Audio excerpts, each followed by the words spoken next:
Hey guys, good evening. Good evening. Welcome to the Late Show.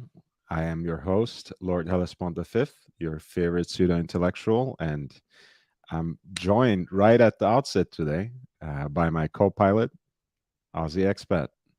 Hello, everyone. Exciting day today. It is and why is that? I mean, I know a thing or two, but maybe people in the audience don't. Yeah. In our very successful Discord group, the three people who interact, we actually have two incomings today. I'd love if Alan came on. That would be really cool. He's got a It would be lovely piece that he got today, and I got something from the AD. nice. So Um, I know we have been warming up the audience for Alan's piece already, and today it's just very low key, low stakes chit chat. We don't even really have an overarching topic except how is it the case that we all cry that we are broke, we are losing so much money, the market is crashing, the world is going down, It did go down today.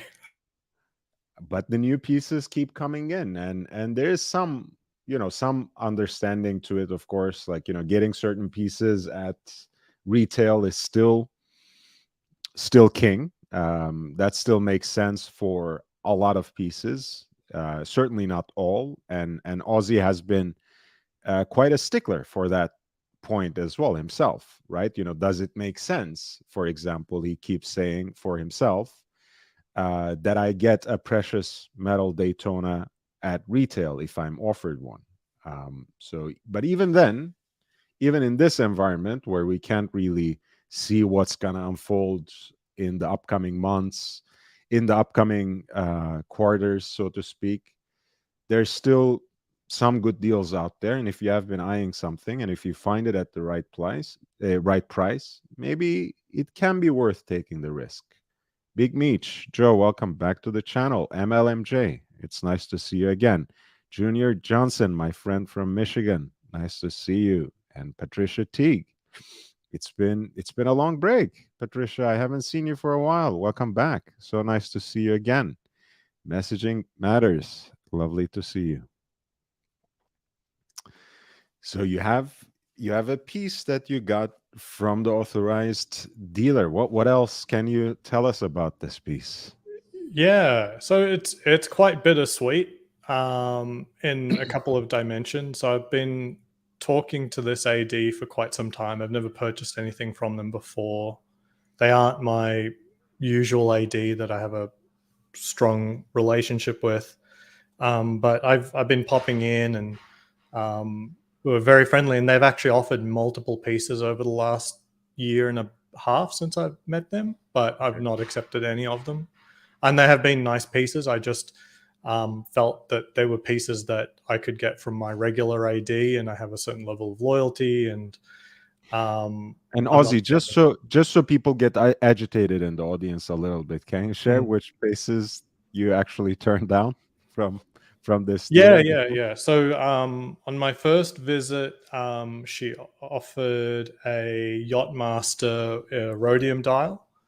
Um, that uh, back then it wasn't that hot.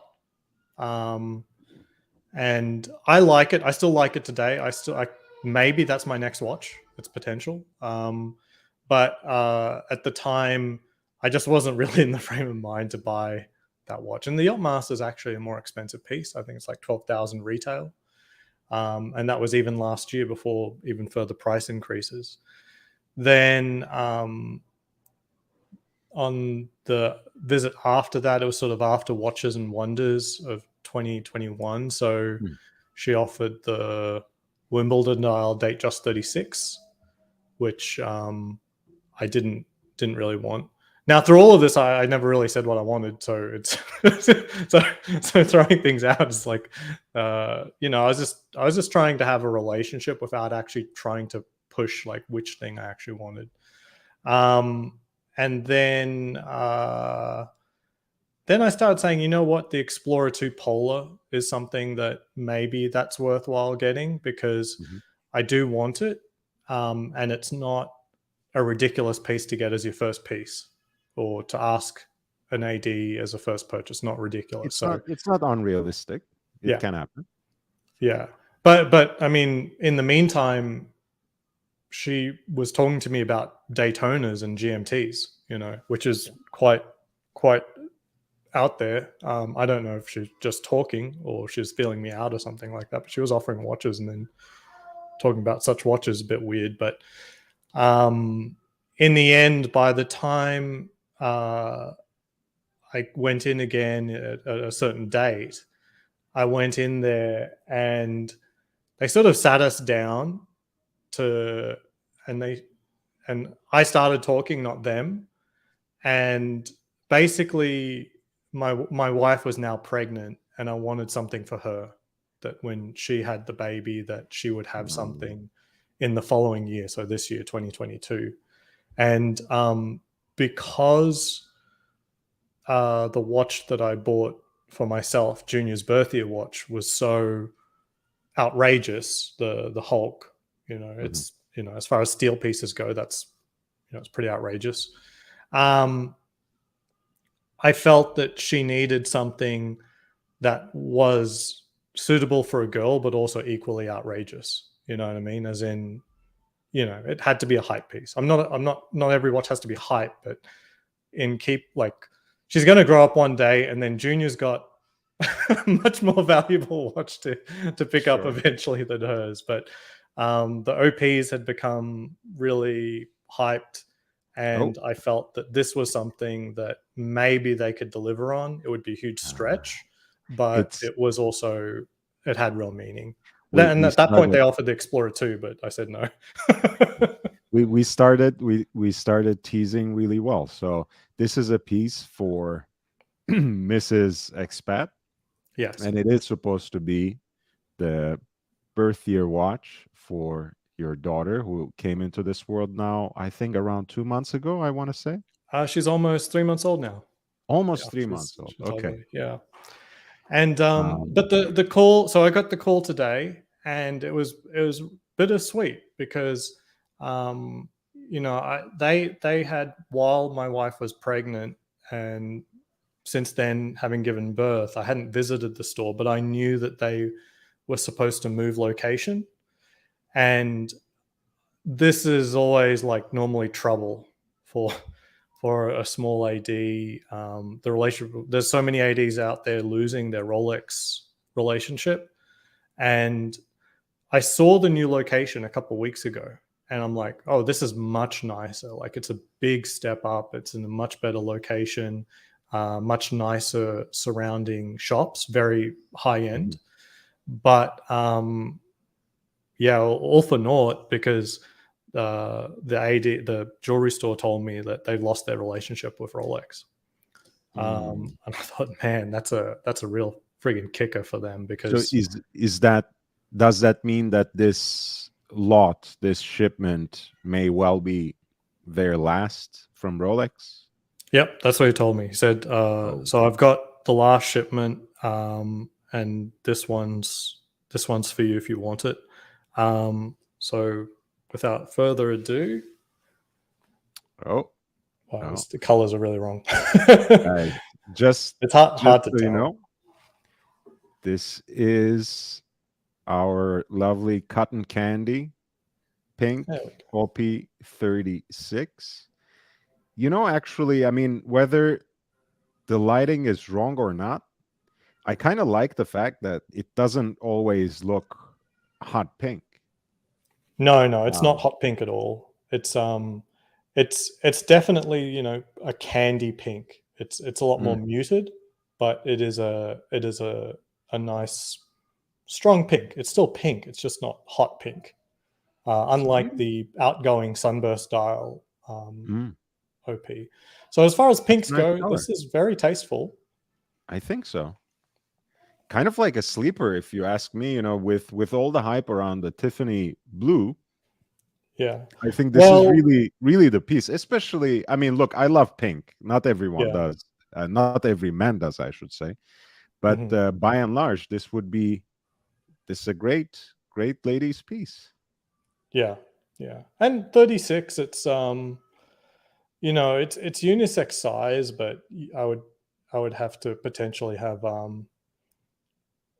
maybe if it was for a man, maybe not of the heterosexual variety. I don't know. Some men can pull off pink, but this is a very feminine pink. I gotta say, it's not sort of a pink shirt type I thing. would most certainly rock that with a pink Oxford. Thank you very much. I have a Datejust 36, as you know, from a bygone era, and I Yeah. do think that 36 is a unisex size for Oh sure. yeah, yeah, for As sure. is a lot of 39 and 40. But you're right. I mean, this particular shade of pink is not necessarily so unisex, but it's not out of the realm of possibility, honestly. I would rock that. But then Yes. again, you know the kind of comments I get in my chat, so you never know. It might not be. Don't try this at home. I can Yeah. pull it off, but My yeah. wife went for the clasp, and she was like, "She's, what's wrong? What's?" And let's She's like, "Where's the thing?" and to clarify that, of course, this is the second Rolex piece for Mrs. Expat. She already Yeah. has a Yachtmaster 37 in Everose. Yeah. Let So me she whip was that out. missing. She was missing her clasp. Yeah, yeah. She's never seen a Rolex without the safety clasp. Mhm. So Patricia, yeah, it's just lovely to see your name in the chat and in the comments. But thank you for watching again. You know, I don't expect everyone every night, but when I see familiar faces, I just get excited. So it's all positive. And I was missing you in the chat. Basil says, "Great pickup, MLMJ. Congrats. That's a nice gift for your daughter, Aussie." I mean, I Thank guess you. first to his wife and then his daughter. Yeah. I bought a Regifting is Cartier tank fine. Regifting is fine. within the family, especially. I bought a Cartier tank must for my daughter, who is 9 at the moment. Last week, lovely. She'll get it when she is 21. Very nice. Very nice. My wife was saying, like, we never really expected to get anything with them being closed literally for moving. We just said that that's the end. So it was quite the surprise. And I said, sweet and sour at the same time. First and last purchase from them. But the Cartier, like, my wife still thinks that Madeline deserves a Cartier. We'll see. The must is perfect. It's so this is my wife's Yachtmaster. Let's see if Nice. we can get focus. And messaging says gorgeous for the OP. Thomas Broadband, welcome back as well. Bazooka Bubblegum. And Sparkle says, I'm sure Mom loves the watch. Congratulations. Patricia says, nice watch. Aussie. Slick OP. JB adds. Yeah. Where's that little thing? That's the little thing there. Yeah. And MLMJ says, we love straight men. We just love men in the watch community, MLMJ, period. I don't know And if you can. So I've actually got focus there. So Yachtmaster in red. That's what oh, kills this me looks, about this. It's just so cool. yeah. You know, especially before 2017, before Sea Dweller came back as um as the anniversary version, it Right. was it was really it was really the only watch that gave this vibe. And I loved That's it for true. this reason. And I still do, Yachtmaster 40 especially. Thomas says, is the AD being required to build a Rolex boutique? I asked him that because, I mean, I said, I know that a lot of boutiques are being asked to renovate. And he said, yeah. And we did that like 4 years ago. And obviously, this is a completely new store, completely new fit out.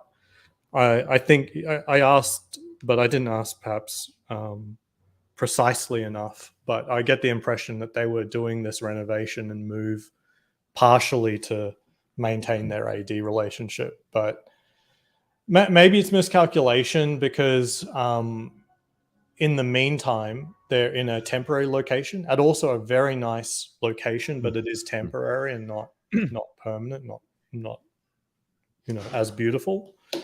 And yeah, they've lost it. What can you say?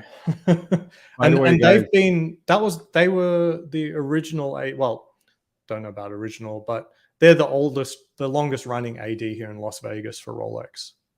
Amazing. Yeah. By the way, guys, more not than that 50 years. I think I'm gonna stretch this one out quite a bit as well, but just to clarify, this is not our only unboxing tonight. In fact, I was very surprised to learn about this in the middle of the day before I had promised our very own wristwatch Holic his unboxing here, and that piece arrived today. So Alex is going to be with us later tonight. I think in maybe 10 minutes to a half hour, we can expect to see him. And maybe we were thinking, Ozzy and I, maybe we can God Alan to come in and show off his new piece as well a little bit. If you're out there, Alan, please do. Yeah, no pressure. Again, of course, we can just talk about it too. So this is this her second wristwatch in the collection, or? Yeah, it's her second. Well, yeah, it's her second. Yeah, she still hopes to get the Palm DJ. That's still her number one. It has, like, for her, the Palm DJ has the potential of replacing her Yachtmaster as her favorite watch. Nice. This one is nice, but it's ultimately for Madeline. And hence the fern behind you, right? Yeah, absolutely. That's it's part not the of her only one passion in the house. And like over there, there's some more fern inspired artwork. That's her desk there. How do I point to it? There we go. That's pretty good, actually. I wouldn't know what to point to, so you got it right almost in the first attempt. So, and I know also she was looking for a piece that maybe she can wear with a little more abandon, on a more everyday basis at work. Yeah, just something a little bit more casual. That being said, the Yachtmaster can get you everywhere. The gold is more appropriate on a lady to begin with, and then the rubber strap makes it sporty. So the Yachtmaster is never really out of place. It's a hell of a one watch. That being said, it's still ultimately a gold watch. Yeah. So. And I mean, the way you showed it now, it doesn't really look like it has heavy battle scars. No. So it seems to be working out well already as a as a one and done kind of piece. Yeah. What a piece to have that. You're absolutely right. Yeah, it's a really good one and done. I mean, obviously for Oysterflex, you can actually use it playing genuine sport. And also I've been playing around with the rubber on my Explorer 2 and like rubber versus steel. There's still an advantage for steel when you're dealing with chemicals. And I don't mean crazy chemicals. I just mean, like, if you're cooking, you got hot oil splashing around and chili sauce or something like that. Rubber isn't stainless steel, right? So it can potentially, degrade the rubber or stain it or something like that. Or even just glitter. Like, she's got like certain, moisturizers that may have like a sort of glitter on it, and it's sort of like you see the glitter getting embedded into the rubber. It requires some cleaning to get off. But that being said, replacement Oysterflex strap from Rolex, about $550.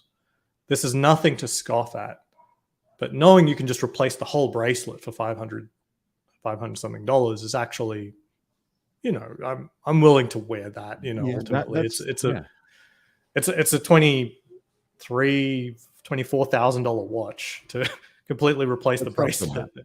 If there's an issue, yeah, it's not insane. Yeah, Patricia, I think we clarified the question, but if not, feel free to ask it And again. I'll clarify again. Yeah, like he so I think there was a gray area about whether or not they started the move and renovation because Rolex asked them to, but they did lose the the relationship because of the location. Mm. Like just the location and thing. They basically like their strip ADs, basically the ones that are flanking 2 Louis Vuitton stores and Hermes store and 5 other watch stores. So it really does come down to that. There's really no way for them to have gone to that level. I don't think it's just completely unrealistic. And listen, I mean, to start from the last message, by the way, look, MLMJ says, I bought a link for my Explorer 2 last year from AD, cost £80 sterling. So compared to that, I think 550 for The whole replacing the thing. entire Oysterflex doesn't sound so bad suddenly.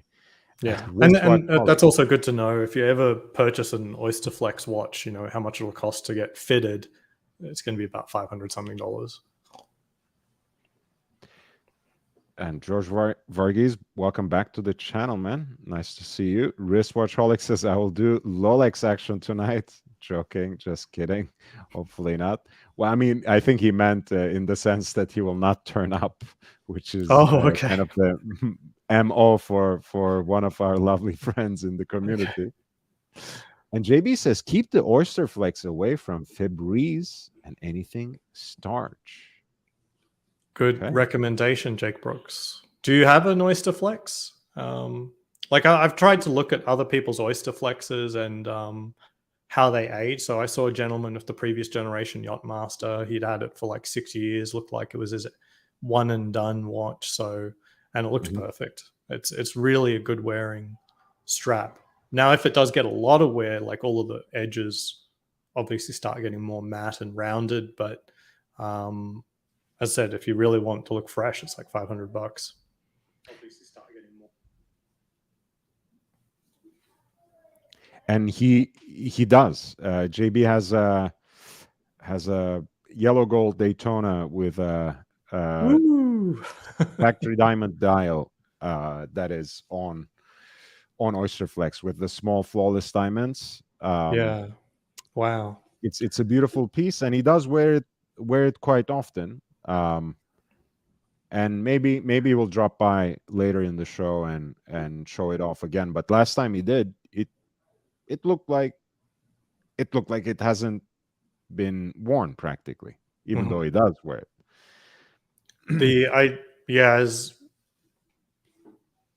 As you allude to, Lord, I've been really I haven't spoken properly to my AD, the one that I normally get my watches from. I haven't spoken to her properly since I got the Explorer 2. I'm very, very cautious and worried about what I should ask for because I might get it. That's that's the issue. Is like the issue isn't like whether or not you can get some of these things. The issue is like if a gold Daytona on Oysterflex lands, should I get it? I mean, I've never had anything gold. I don't even have a gold ring, and I don't know if it's for me ultimately. I can see that. And look, I mean, the prices have been dropping, things have been becoming available, and you're right, you know, that be careful because you might actually get what you're asking for, which is an entirely first world problem to have, which is a nice problem to have, to be honest. But it might still be a problem. And I think, by the way, Wristwatch Holic, who is already in the chat and I will drop by to do his unboxing, he has a similar dilemma too, and we might, if he feels comfortable, we might go into that as well after his unboxing, because he did get offered something, in fact, much faster than he was expecting as well on top of this.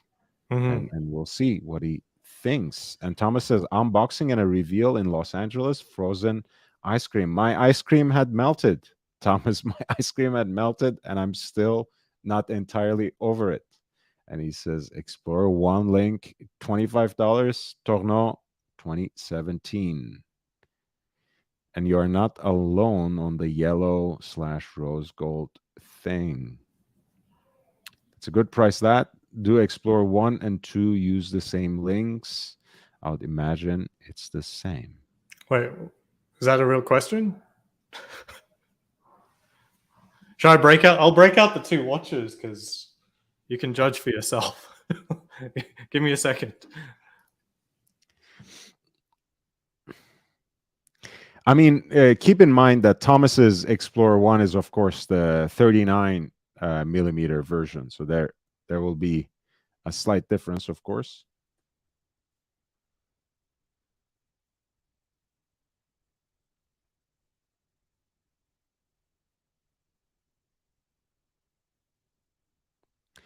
By the way, in the meantime, guys, I was, since Wimbledon is upon us, Nick Fox has posted the interview that he did with Roger Federer for the Rolex magazine at some point in time.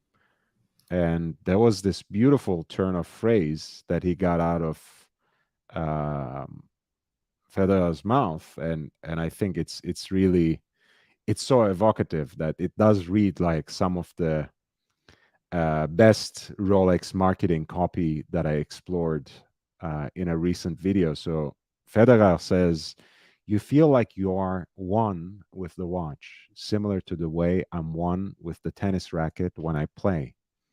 It's the extension of my arm or my hand, and my movement returns the energy to the watch, and it keeps on going."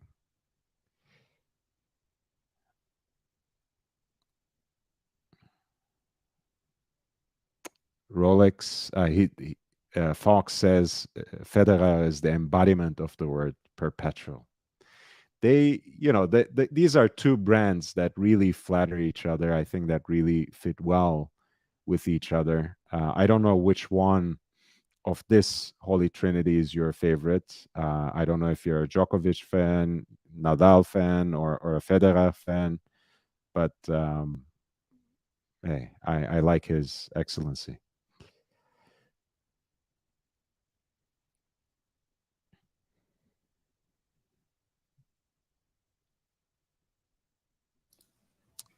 You're back? Yeah, so I realized I made a mistake. I can't make that comparison. No? No, I forgot. There we go. Right. But there's still a comparison. I did a lot of measurement actually, like, because to get this strap, I had to understand the differences between the 216570 and this, the 226570. So this is the Explorer 2 42 millimeter. If we can ever get focus. Yeah. Oh, it's finding it. There we go. So yeah, it's a 42 millimeter watch, 41.4, something like that. And then the Explorer 36. Now on camera, you're not going to be able to tell the difference between the two, but they are at different ends of the spectrum in terms of size. Bracelet-wise, I do not have the Explorer 2 bracelet handy, but the closest thing I've got is the 41 millimeter Submariner bracelet. Ooh, need the Explorer. So the 41 millimeter Submariner has the 21 millimeter bracelet, and the Explorer has a 19 millimeter bracelet. The Explorer 2 has a 22 millimeter bracelet. It's, as far as I know, the largest bracelet in terms of lug width of any Rolex. Oddly enough, the Sea Dweller 43 also has a 22 millimeter bracelet, while the Sea Dweller Deep Sea is still using a 20 millimeter bracelet, I think. So I thought that was crazy. I was doing a lot of research now, but if someone has a Deep Sea and can correct me, is it still 20 millimeters or not? You'll let me know. But yeah, it's, even the Submariner bracelet is a completely different beast to the Explorer, especially when you, by the time you get down to the clasp. Ooh, it's a big boy. Yeah.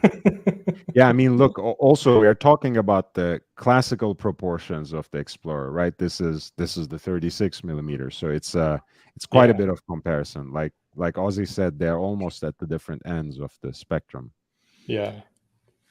So yeah, very very big difference. And the Explorer two's bracelet and clasp very very chunky. Not as long as the Submariner though. It's not glide lock, but Hmm. significant.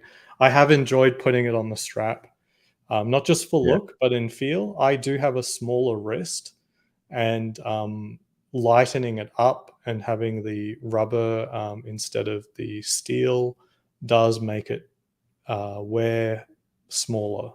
I don't know if it looks smaller, but it wears smaller. Yeah. So MLMJ, you could have literally asked for anything, because you asked for the porn commercials to come back and they did right away. So that's great. And Messaging Matters says creamsicle. That watch looks actually quite great on the orange rubber strap. And I told you before that I find it usually insufferable. The modern Rolex on these sorts of rubber straps, but this Mhm. somehow, I think it's the orange that gets me at the end of the day. Yeah, yeah. I saw some Instagram posts with the look on the 216570, and since then just that combo of the orange GMT hand and the orange strap. It just I normally don't like rubber on Rolexes. The exceptions being Oysterflex, but I just think that usually it just doesn't look as good. It's just introducing one more color and one more texture that is one too many. Mhm. But on this, I'll forgive it. The only other one that That's I a like is that is a 226 MLMJ. That is the most recent model. Sorry to interrupt. yeah. Yeah. So the main differences are, so it has a wider lug width. Um, you can see the crown between the Swiss and Made. You won't tell by the pictures, but in person, the white is a little bit more perfect. So it's not a lacquer white; it's sort of a matte white. But Mm. even under a loop, I don't see any texture to the white. And then the lugs are slimmed down a bit to give it, slightly more elegant proportions, similar to what they did to the sub 41 Mm. millimeter. And that's it, I think. New movement, obviously, but yes. And the black variant has different hands on the 226 Mm. 570 versus the 216 570, I think. It's something to do with the disappearing hands or something. I think the 216 had like black hands or something, while the 226 now has white gold hands, something along those lines. Joe says, I sometimes wonder about this myself as I begin to grow old and senile and more pear shaped. Do I get more hot steel sports or full pink gold root beer?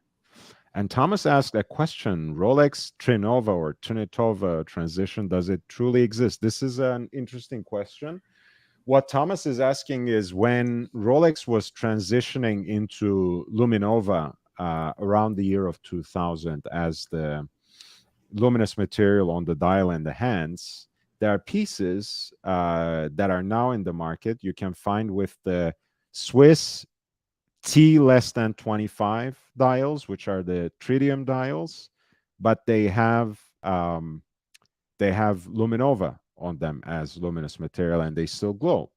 So there, I think, a couple of theories, a couple of ways this could have gone. These could have been dials that they had at hand, and still around that time, Rolex was more of a touch and go kind of company rather than being completely integrated with this vertical vision that's very industrial and detail oriented and mechanized in a way. So it could be that people simply applied Luminova on tritium dials or tritium mark dials that they had at hand. Or it could possibly be, and Rolex does this still to this day, that they have Luminova dials visually period correct. That will have the tritium markings, but they're service dial, and somehow have luminova. So it can be maybe a certain version of a service dial or something that they actually used in production. You will never know because Rolex will never tell you. But there are a few theories. Certainly, once you get to Rolex service, I'm seeing far more anomalies in terms of parts. One example that blew me away that is on the Rolex forums is a thread about a guy who sent in his watch, and for some reason, like, it's completely overhauled. Like, they replaced the case. I'm like, what? And he didn't ask for it, and that wasn't in the service inquiry. It was an ordinary service, and they offered to replace the case for free. They must have screwed something up, like they stripped the threads on the case back or something, or who knows. They didn't own up to anything wrong, and everyone's like, so you now have a service case, and it has a serial number that shows that it's basically a spare part and not your original case, and there was nothing wrong with the case when you send it in. Like, I would be asking for something, something better than just, oh, we'll replace the case for free. But anyway, he wasn't actually concerned about that. What part that did concern him was there was a rehort that didn't have Rolex inscribed on it. It was just a plain blank Folex. Hello, nice to meet you, wristwatcher Holic. Hi, hi, Osha. How are you doing, man? First time to see you. Yeah. Hey, Rod, what's up? Nice to see you, man. I was genuinely afraid when you said I will Rolex my way out of this in the chat. Sorry, man. Yeah. So should we leave the floor to you? Are you ready? Ready to go? You wanna just opening, or you wanna bit of speculation? It's up to you. Speculation is great, guys. One of the great things about having a non-monetized channel is we can tease things out, we can play around, and no one has to pay anything to see it, but we can certainly speculate. So you can now see the FedEx packaging. I had something like a glimpse before, but I absolutely don't know what this watch is. I wanted a surprise, a genuine surprise this time. I know the brand, but let's start with that. This is, do you want to give them a hint, Alex? Yeah. What kind of hint should I give? Should I reveal my collection, or people can ask you on the chat? Okay, let's see, guys. So if you have any questions to get hints from Alex, this is his new watch. You can more or less see for now that it's a FedEx box. Who knows what is in there? What kind of outer box? What kind of inner box? What brand?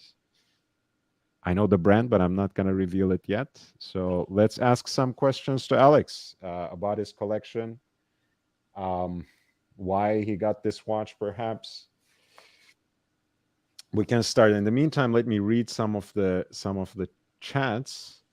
And Thomas says, "Great, I like that Trinitova or Tritinova variation. You cool with that?" And Thomas says, MLMJ says, "Thomas Lord Aussie, thanks.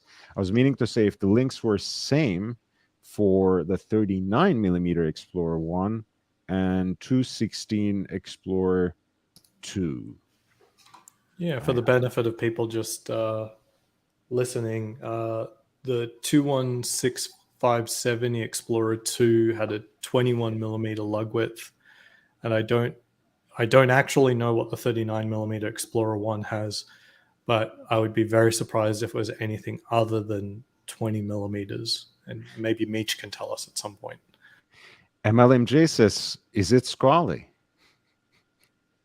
No, it's not. And Dirk is here as well. Dirk, guess what, wristwatchholic, guess what Alex received today for this big unboxing? Take a guess. Try to guess the brand, guys. Try to guess.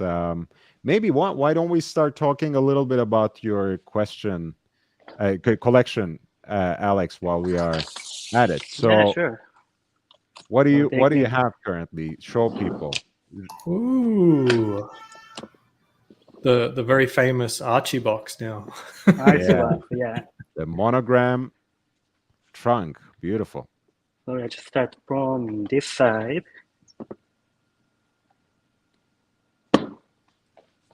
Rolex collection here. Nice. Oh, I like how it sits up like that. Is that just a trick, or is it meant to do that? No, it meant to do that for the display. I like it. Yeah. That's lovely. That's and lovely. if you can actually put it away, and they have a storage in the bottom. Yeah. Nice. You can put all the stuff, extra strap and tools. Yeah. That's very I handy. do like that. When I don't like it when it sits flat. I like having a little bit of angle towards you, but that's it. That's even more perfect. It's lovely. So I have the same watch Oshi has it. 36mm lady size Explorer 1. I love how that caught on. Yes, the properly classically sized, proper Explorer. Great. Proper size, proper lady size. Do you like it? Yeah, I love it. It's very simple and minimalistic, Rolex. So it's under the radar. Some guesses are so far Gégé Lecoutre, Vacheron Constantin. Another one maybe MLMJ says, and Dirk also says maybe it's Patek. And Thomas asks, is it something pre-owned? Yes, it's pre-owned. Okay. I'm liking the shot. You can see very clearly the difference between your 12 series Bluesy and the 11 series no date. Yeah, so this is the 114060, previous generation, 40mm. And this is a new one, 41mm. Beautiful. What do you think about the lugs and the shape changes between those two?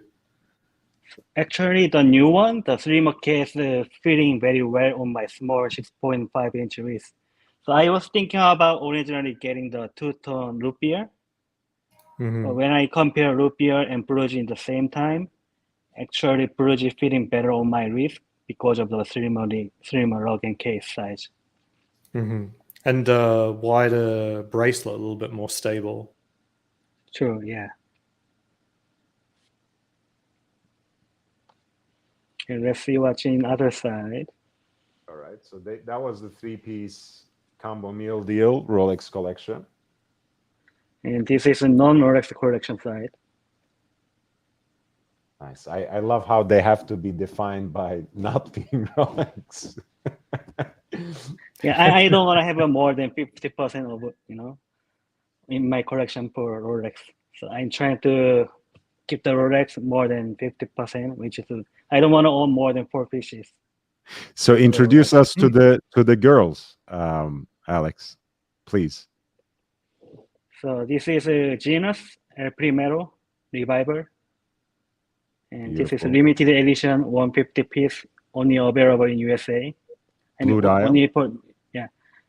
Very beautiful blue gradient dial. In the center is more like a white. And if you go to outside of a dial, it's more like a bluish, dark blue.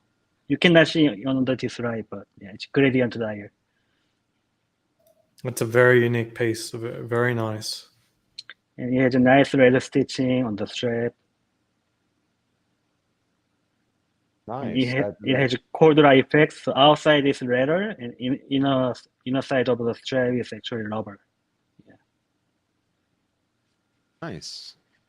I like those hybrid straps. I just got one from the Austrian brand Hirsch. That's like calfskin on the outside and rubber on the inside. It wears really well on a hot summer day. Nice. Wonderful. Wow. El Primero, high beats, chronograph movement inside. Yeah, original integrated automatic chronograph. That's really lovely. For an automatic, normally, you don't get to see much, but it yeah, it's lovely. pretty thin. Yeah, it's only like 12.5 millimeter. And they've decorated the rotor lovely.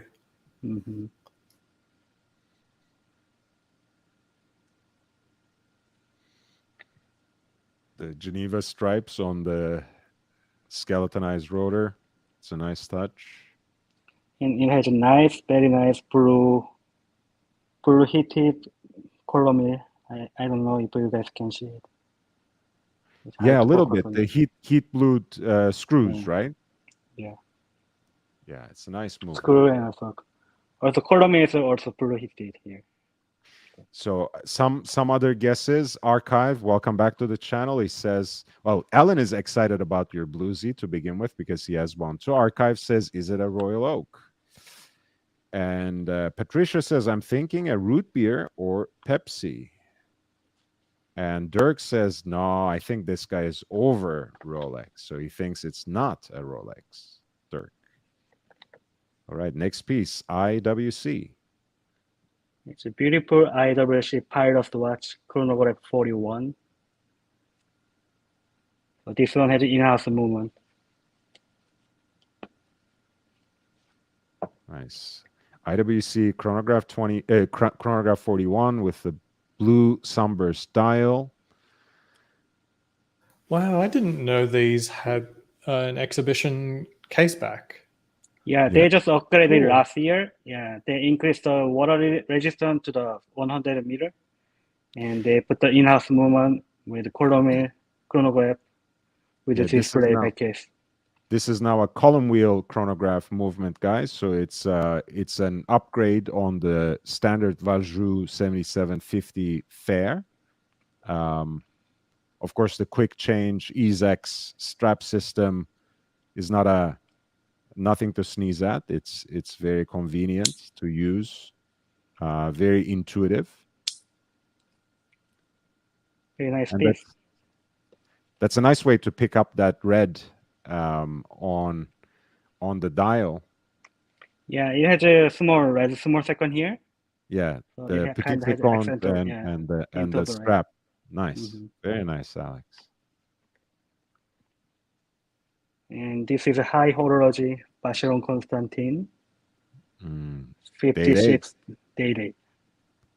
There is a day function, date function, and power reserve on the 6 o'clock. Guys, this is the day date you wear when you're a cool young playboy like wristwatch Holic. And for 56 base model, they don't have a Geneva seal. That's why people don't like about it. But this one has a Geneva hallmark on the movement and case both. Genuine high horology movement from Vacheron Constantin. Fantastic. Guys, yes, sometimes the 56 series gets flack because of the lack of the Geneva seal, but that's only for the absolute entry level. So when you move up the ladder a little bit with 56 Vacheron Constantin, especially with something like this, the day date, you have something that has all the properties of a classic dress watch, beautiful movement, Geneva seal, but also kind of a more modern and sporty look with those Arabic numbers, and just the dial layout in general is very clean and quirky at the same time. It's a beautiful watch. I had the privilege of seeing it in person, and it fits Alex really well. This is the one that people will die over. They're losing sleep. They're losing sleep over your Vacheron Constantin. This is the overshift, pure time, blue dial. So nice. So it has an AM, PM mark indice on the left side, 9 o'clock. 6 o'clock, it has the day function. One of the interesting function is for day function, you unscrew this push button here. Yeah. You unscrew it, and you just push. Oh, you can jump. Yeah. Yeah, you can easily jump the date. Nice. A nice haptic feel too, I'm sure, when you're pushing that. Yeah.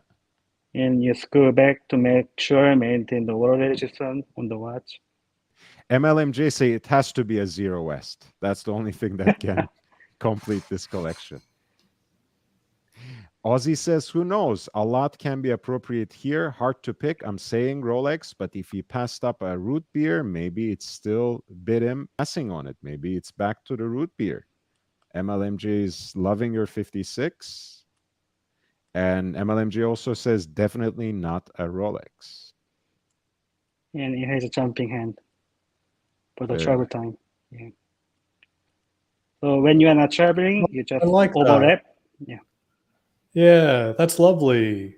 I always complain about the GMT Master 2's movement, that it's so hyper focused on the traveler use case. It's just annoying to set if you're just at home. Yeah. The dates and the GMT hand, it's all annoying. For Rolex GMT and Explorer 2, if you want to change the date, you have to go to the older way, have to pick the midnight, right? But this one has a easy, like a quick date function. You can just switch it easily, jump to the date. Okay, so a few more guesses and things are getting funnier, more humorous. Alex, Jake says first Patek Nautilus 5711. MLMJ said Zero West. And Dirk said, I will never come back here if it's Zero West. I'm hoping Lord vetted him. and Thomas says maybe it's Breguet Type 20.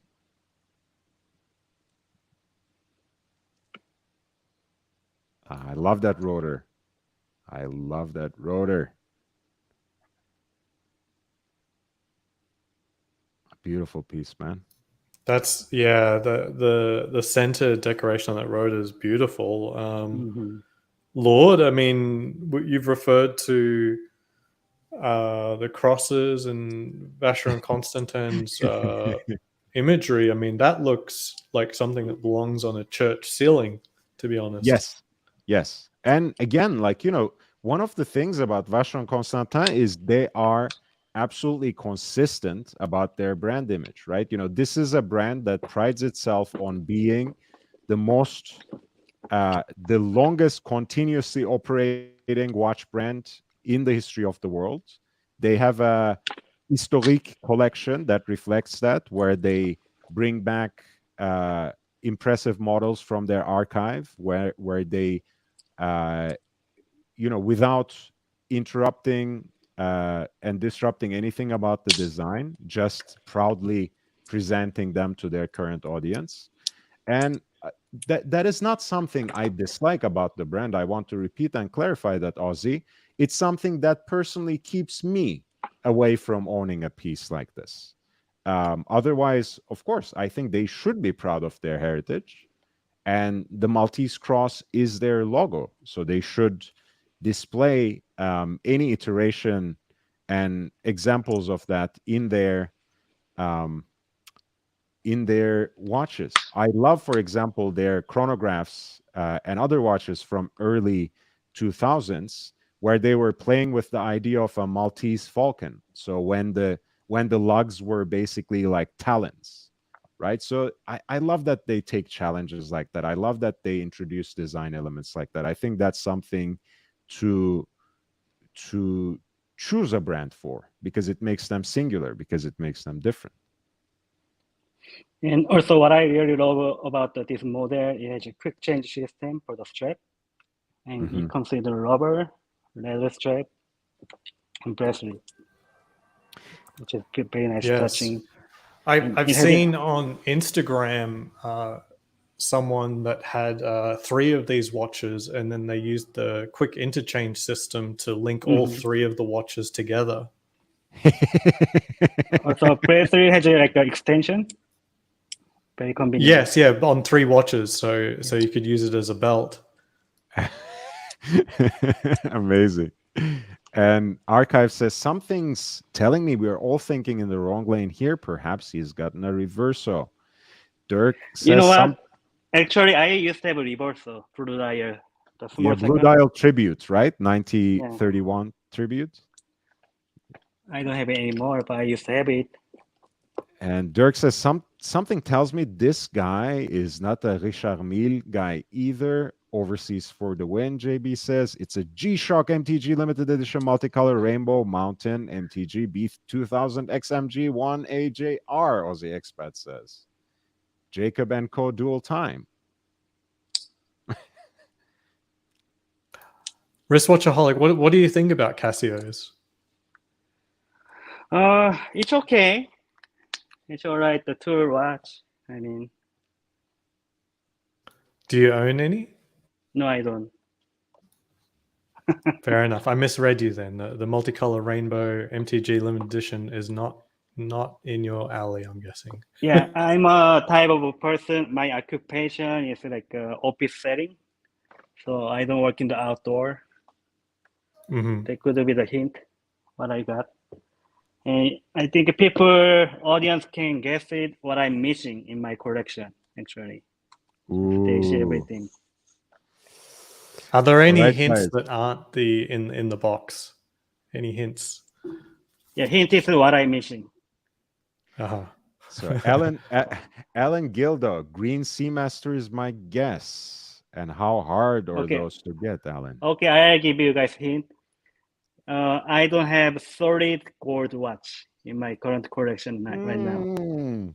I think that's a good hint. Oh. You're gonna make Meech super jealous, I think. Precious metal incoming. Precious metal incoming. What's the 8-piece? What's in the box, Alex? What's in the box? Well, full-blooded root beer is my guess. But we'll see. Don't think I saw an Omega. And Jake Brooks says Explorer, but we already said full gold, all in gold. So it's not an Explorer either. Can it be a Daytona? Can it be a Daytona precious metal? Man on the moon. Day date, Man on the moon. maybe. I 222? think, okay, another hint too. Second hint is I think I have enough sports watches. I think It's that's not a sports hint. watch. It's not a sports watch. It's precious metal. What else can it be? What else can it be? Mike David says date 8. Date 8. Jake Brooks says GMT gold. What can it be? What can it be? Is it the cream box? Okay.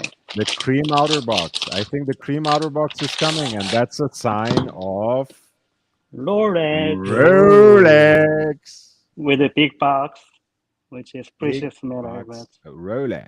Oh, I've got a big box. They just ran out of the small boxes when I bought my GMT. Really? Yeah, it's true. Alex, They had their batch of small boxes ruined by water damage, so they had to give me something. Big box Rolex. Alex came in with his big boy Rolex. What is it? And it's not, I mean, we have already said it's not a sports piece, but it doesn't have to be a date 8, right? It doesn't have to be. They're precious metals that are not sports pieces. And I think I give another hint earlier. Someone was asking if this was pre-owned or new from AD. pre-owned. I purchased, yeah, this is pre-owned. Pre-owned, Rolex, precious metal, and not a sports watch. Guys, not much left. A lot of people guessed date 8. And another big hint, I don't buy anything over retail. I think that's the big hint. There are only few Rolex watches you can buy on the retail. Can I guess? Is it a Sky Dweller? No, I think Sky there was the trade over retail. Yeah, the Sky's over retail. Yeah. It could be a gold date just. I think people have guessed already in that case. Let's see. Last chance to guess before you open it. Let's go. Can it be Ray. a Cellini room moonpay? Oh, okay. Wait. Let me give you the drum.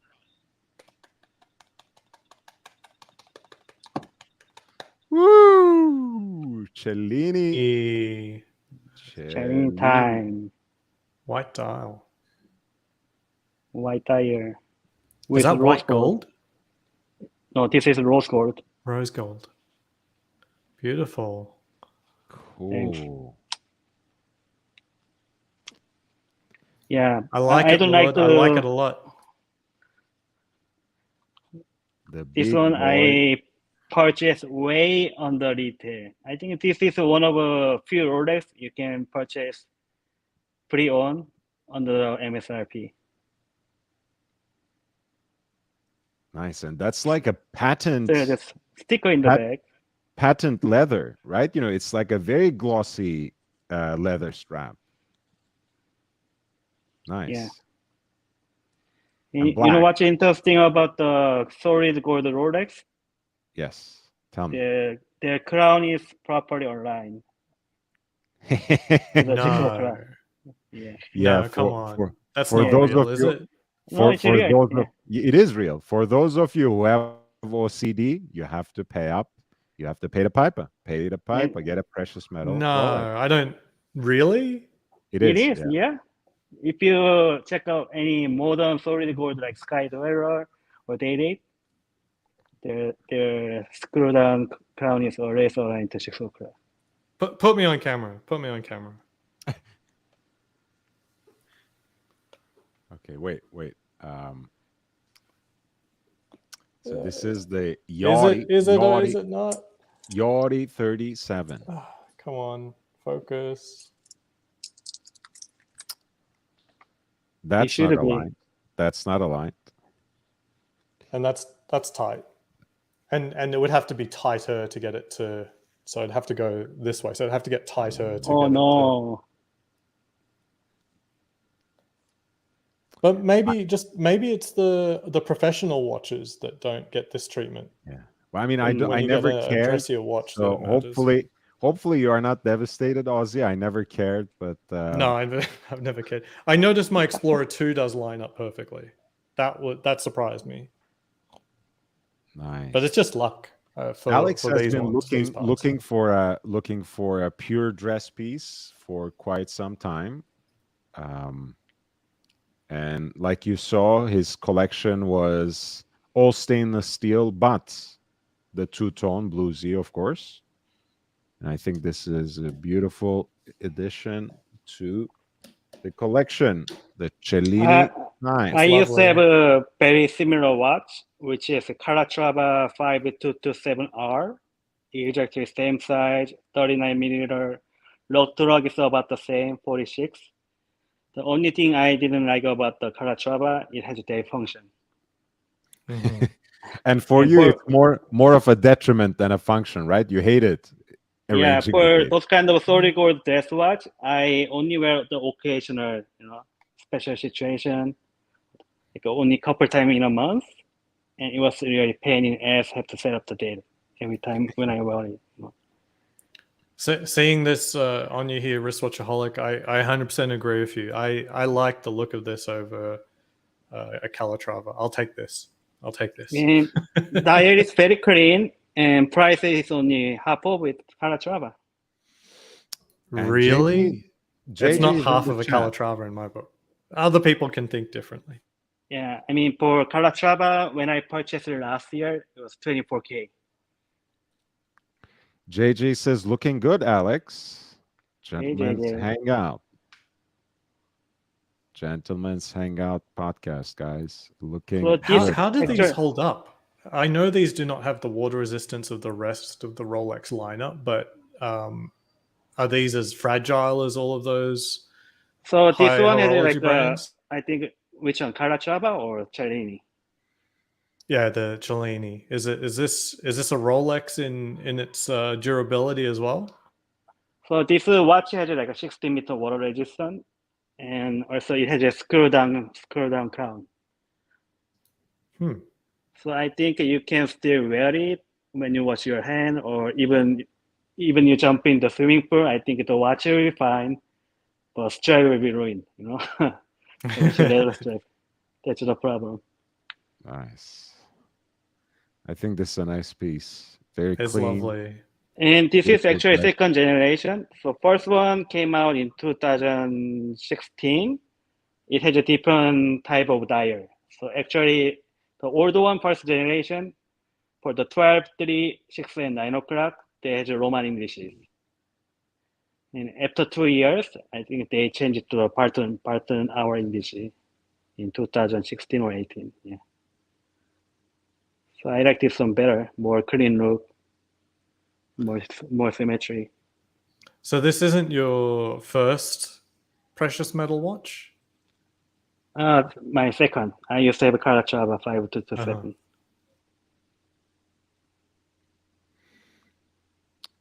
And Patricia says, beautiful. I sensed it would be a Rolex. My next thought was Cellini.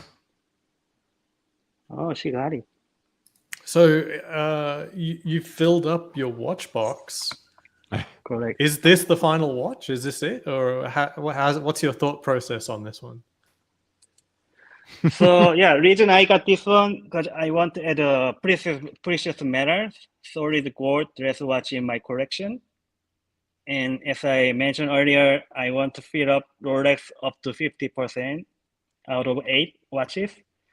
So now I have 4 Rolex watches. The balance has been restored. Yeah, the lovely. balance has been restored to the force. and I have a 2 Vacheron Constantin, which is one of them is dress watch, one of them is sports watch. Yeah, and 2 chronographs. Which one do you think you've worn the most in the last 6 months? Last 6 months. I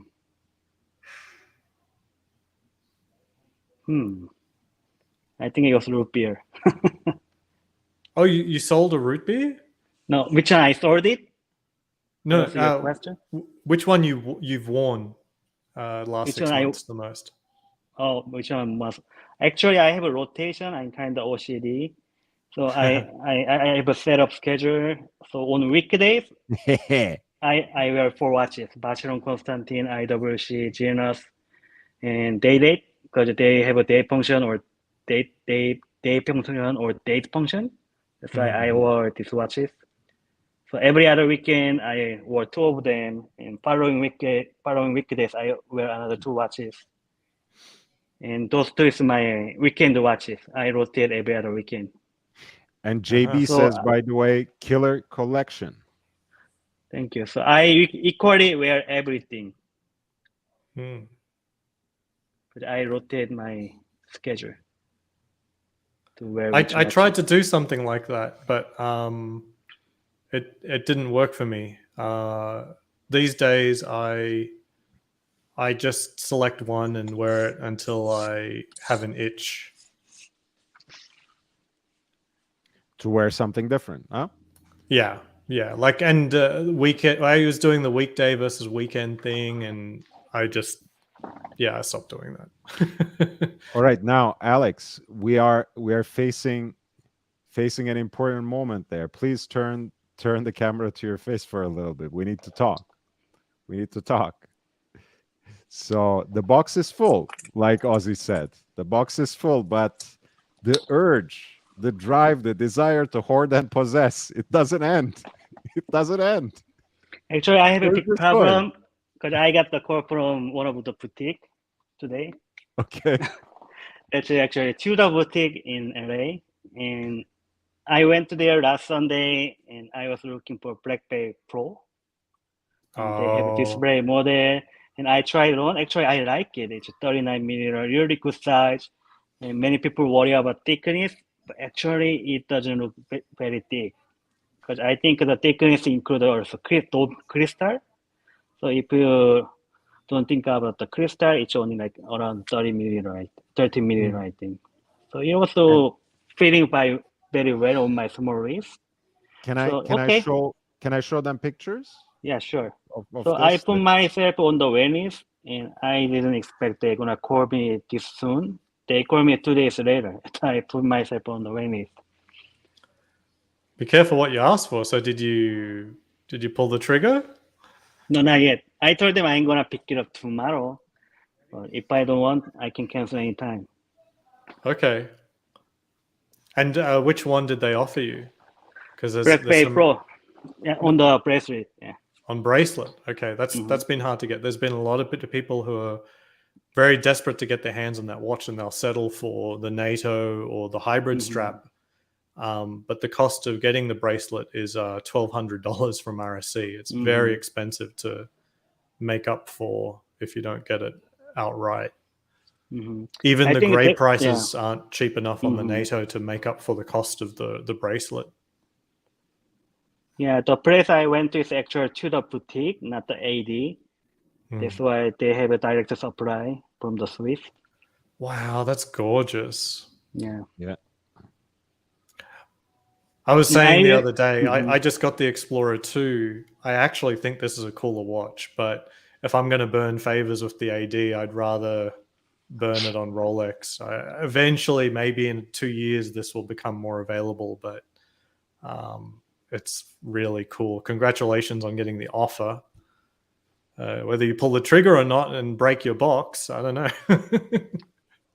I was thinking about getting rid of one of the watches, like either Genus or IWC, since I have 2 chronograph. Yeah. But I didn't know they're gonna offer it this too soon, within 2 And days. hey guys, by the way, it was just Alex being nice to me, genuinely doing a favor for this unboxing, and we weren't even planning to do a collection review. I would love to do something that's a little lengthier, but he was very generous with his time and with his watches today, so I really appreciate that. And thank you for the kind words, JJ. Gentlemen's Hangout. Thank you so much. My Alex is a pleasure. great guest to have. I hope he drops by more often, but I know he's busy. I love those shots of the Black Bay Pro, especially the one along the flank there. It's beautiful. Bluesy, man, it's so rich. It's a nice, rich blue in that indoor lighting. I didn't know it could get that dark. It's very nice, very pleasant. Yeah. Amazing watch. MLMJ says, lovely. And Dirk asks for your address, not giving that away. Alan says, I'm not feeling the BB Pro. Something about it just doesn't work for me. All right, respect. But so, Alex, tell me, are we on tomorrow? Are we going? Whether we pick it up or not, are we going to the boutique? I mean, if I go to boutique, I have to buy it, of course. Yeah, I mean, I have no issue with it financially, but I just don't feel like it stretching too much. My goal is just fill up this box, 8 watches. Even 8 is more than enough, honestly, to be honest. I mean, that's what I was more thinking. than 2 or 3 watches. Who are you gonna kick out the Black Bay bed? Pro is better than any of these ones, so just it doesn't matter which one you replace. It's not a hard decision. Ozzy, I love this because first of all, I know you actually like that watch, but the new watch is always better than your old watches, right? That's one of the goddamn rules of being a collector. The next watch is always better. The grass is always greener on the other side. It's a curse. But which one should I get rid of it if I get the Black Bay Pro? But that's the thing. Who are you gonna kick out of bed for eating crackers? These are 8 cracking watches. They're all great, and they all have their virtue. No date sub, guys. That's it. It's beautiful, but it's the 11 series case, which isn't as nice. Look, I'm wearing the 11 series right now, so I'm not hating on it. I'm just saying it isn't as nice. You've got the 12, you got the Bluesy. The Bluesy is excellent. You don't need the no date. You got the Explorer if you want the time only Rolex. You do realize, I mean, look, I'd be kicked out from the community if I for the no date stuff for the Twitter. I was gonna say, Ozzy, I know, you are my co-host, you're my co-pilot, but you do realize that by choosing the no date sub first and foremost, you are literally attacking me. You are being aggressive. Look, everyone wants to be cute and hipster and do the no date. They think they're cool enough, but Yeah, look, I mean, you're not gonna get a vote against no date sub from me. So I'm sorry to say that if one has to be eliminated, that will be the last to go for me. It's certainly not a time to sell the overseas. It's certainly, how much I like that 56-day date. When we were out at JLC, you were all bummed out for not wearing a JLC or a Reverso, but I actually loved it. Explorer is amazing. Man, that looks so good on your wrist. Please, this looks way better than the no date sub. Come on, this looks way better. It's gorgeous. This is Aussie like man. Yeah. class and It's a perfect sportiness. size for my small wrist. Yeah. Take this restrained Aussie as a sign of how much I actually love you. So I'm not gonna return the insults. But yeah, Explorer. It's a beautiful watch. Bluesy. I had the pleasure to try on. The day date is amazing. You just added your precious metal piece. Since they came out with Chrono 41, I actually like the IWC as well. I think people are gonna kill me over this, but my vote: kick the Zenith out of the bed for eating crackers. Kick the El Primero out. Sorry. Isn't that? Oh, you've got the IWC as a chrono. Yeah. Hmm. Sorry. But if you're going to keep a chrono, you go like between the Zenith and IWC. Hmm. This is easy. The no date goes. That's.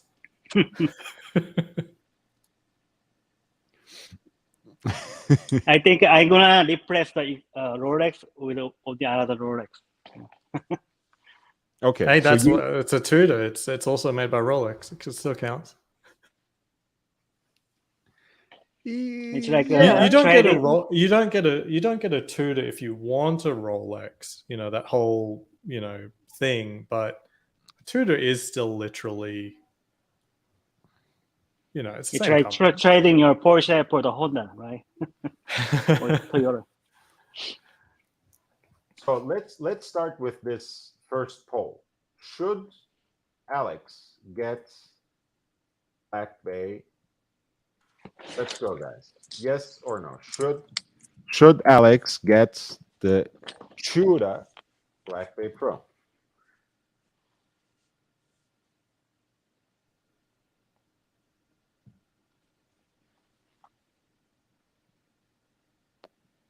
My vote is certain. I'm gonna vote double, both with my troll account and main account. So I throw around my weight around here a little bit more. Hey, Oshi, have you ever tried a Black Bay Pro in person yet? No, I haven't. I'd love to see it. I have to see it because you're correct. A lot of people criticize the thickness. To my eye, it looks good. I have a 6-inch wrist though, so there is a limit to. But the limit isn't based on numbers, right? I really like my Explorer 2. That is a watch on paper that shouldn't work for me, but I think it does. You will like it, I think. Yeah, it was way better than I expected. Yeah, I didn't really expect the Black Bay Pro should be this good quality, but it was actually a very nice watch. And actually, they have a Rolex boutique next to Tudor boutique over there. And I tried Explorer 2 also, and it looks too big and flat on my wrist. Mm-hmm. Yep. Yeah, I think between the two, like I've never seen the Black Bay Pro in person. I'm willing to bet, as you saw in person, that the Black Bay Pro is actually the cooler watch or the nicer watch, however you want to put it. I think they get the heritage aspect just better. They get it right. Yeah, I think. Look, I mean, here's the thing. I know, Alex, you do cycle through watches sometimes. So if for some reason, and you have a lot of watches, you realize that BB Pro is not really for you, I'm sure someone would jump on it right away. Anyways, you're not gonna lose money on this watch in short term. No, I think you will lose money on any Tudor, especially even Black Bay Pro. Unlike Rolex, I think a Tudor is massively produced these watches. Actually, one of my friends also just picked up this watch. So I don't think this is really hard to get. Okay. I think out of all of their new releases, including the past years, this one has the least constraints. I hear that the Black Bay Chrono has been limited because Breitling's not supplying enough movements. Yeah. The Black Bay Ceramic is ceramic, so not necessarily their most flexible production line. And the titanium FXD, I'm sure they're only producing them in niche numbers compared to regular Pelagoses, which is not super numerous, and it's in titanium. So again, another product line that isn't easy to scale up. This But is the I first guess, release that they may actually be able to respond to demand. Alex, you mean though, because you usually sell your watches directly to gray market dealers or use them in trades, right? You don't actually do private sales. No, I do both. So for the Okay. Rolex, I usually get when I sold a couple of Rolex, I got paid from the gray dealer more than I paid. So I Mhm. just use the gray dealer because it's quick, very convenient, quick, and easy money. I send the watch on the same day. I send the watch for the same day delivery, and they got the watch as soon as possible, and they send the money the next day. So it's a easy, quick, and safe, transaction. So for the Mhm. Rolex, I use the gray dealer most times. But no Rolex watches, if you sell it gray dealer, you're gonna lose a lot of money. So I Mhm. usually use the Chrono 24 or Rolex Forum to sell my non-Rolex watches.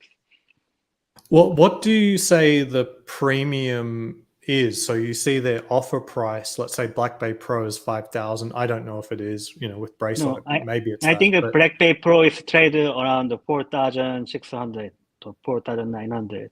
So it's not much different from the retail price. If you think about also paying the sales tax top of the retail price, it's around the four and a half. So if you sell it to a gray dealer, basically you're gonna lose $1,500 to $2,000 from what you paid. So if you want to buy Tudor, you have to really you take have the to loss. like it. Yeah. Yeah. So Either it's not a yeah. percentage thing. So 4,000 No, should go down 20%, but it's more like an absolute number. They want $1,000 out of a trade or something. usually it's 1,500 to 2,000 or even $3,000. But they have to make the margin, Mm-hmm. And on a Rolex, Rolex is about the same. So gray dealer will pay like a 2 to 3 grand less than whatever their listing price. right? So let's say David SW selling the GMT Batman for 22, then they're gonna pay you less than 19,000 when they purchase from you. Interesting. Yeah. For example, I sold my Patek around the 25, and they usually list it like 3,000 or 4,000 above what I got paid from them. Nice. So Good to know. how about we go at any rate, and you stay outside if if you're not buying the watch, Alex. We I go to really the like the watch though. Yeah. We have Here's all the of people answer. here, we have mental problem. Yeah, here's the answer. Get the Black Bay Pro, but don't ever put it in that box. Problem solved. It's your beta. It's fine. It doesn't have to go in the Louis Vuitton box. And Gentleman's Hangout says, by the way, JJ says, best bet for a Tudor is to put it on eBay for auction. $1 non-reserve, you'll make more. And that That's honestly, legit. people really bid on those kinds of auctions more, and Okay. the prices can actually look when you put it at an imaginary price, wishful thinking price, delusional fantasist price, and you say accepting offers, you will get nothing but tire kickers like me Right. or Alan Gildo making you lowball offers. You put something out there, $1, no reserve, people get into a bidding war, and by Yes. the end of it, you probably get more money. So JJ actually has a great. what do you recommend as the end time of the auction, and how long should the auction last? Because that's like critical, right? A week, 7 days. That's the standard fare. Yeah. But yeah, What let's see day what and people. time does it end? Ah, I think But for the eBay, you have to pay the commission Sunday. like 15% or something, right? Yeah, it's outrageous. But Sunday, list Sunday for next Sunday. Yeah, 7 days, Sunday to Like Sunday. sometime during the day, not during church hours on East Coast or something. And Sunday 9:30 p.m. Okay, that makes sense. People are fighting Monday blues at the time, so they're ready to pull the trigger on that one. Yeah, I think that's very good advice, actually. If you want to sell something on eBay, on something auction based, 7 days, you tease people with the $1 starting point, no reserve, and that will make them actually want it more. Invest their time. And 13.5% in fees is still cheaper than selling it to David SW, JJ says, and another fair That's true. point. And Chrono 24, you only pay the 6.5% for the transaction fee. Yeah. Yeah. And Alan, again, you're my brother, man. You don't even make it to the top 10. I'm top 10 tire kicker haggler of all time. So I'm worse than you are. If I'm judging you, I'm judging myself first and foremost. So don't mind me. And Jake Brooks says it goes into another watch box, which is something that Patricia said earlier. Time to buy another box. By the way, for the Louis Vuitton box, Uh-huh. if I think I mentioned in other channel, if you go to Hawaii, usually Hawaii have a different price tag compared to mainland USA. Really? So yeah, I think this Louis Vuitton watch box retail was over 7,000 in the mainland USA, but in Hawaii the price tag was only $6,000. Okay. That's a huge difference. Yes, so basically all the product from Louis Vuitton is 20% cheaper than mainland USA. JJ, that was really good. He says LHV's account name on eBay is Marvin Hagler. That's a very good one. Marvelous Marvin Hagler. How do you I'm very conscious about the safety of everything, and such a luxurious watch box deserves to be out and about in your house. That's dangerous for multiple reasons. I've got children. Like it'll if I put it on a coffee table, it'll go sliding off the coffee table within a week. What are your thoughts on that? Just put on the top where they can reach it, or walk-in closet. Yeah, put away Sure. just somewhere. Yeah. But then I don't get to see it as much. It's and then I paid a lot of money to see it. I think my suggestion, if you want to take my suggestion and it's too late for you, be single and childless. Single and childless. That's the life. Yeah, which is like me and Lord. Yeah. And we can spend more money on watch, right? Well, I get the excuse when I buy a watch that I'm buying for my children. Alex actually knows a dirty secret of mine, which I will reveal in a few days. So he's speaking with that sort of knowledge. Okay, so the repeal of Roe v. Wade just kicked in, I guess, and you're now have an expecting Mr. Congratulations, Lord. I may be unexpected and unavoidable at this point, but it is a true joy. Jesus, I had to actually gather myself. Couldn't have left too long on that, man. God forbid, man. That's one of the reasons I love my trolls. They keep saying that you will remain single forever and childless, and I say amen. So so far so good. I have to think about doing snip maybe. My wife doesn't want any more. I'd like to fill out the minivan, but she can't take it. And MLMG is too kind to me. He says there's a lot of straight men out there for you.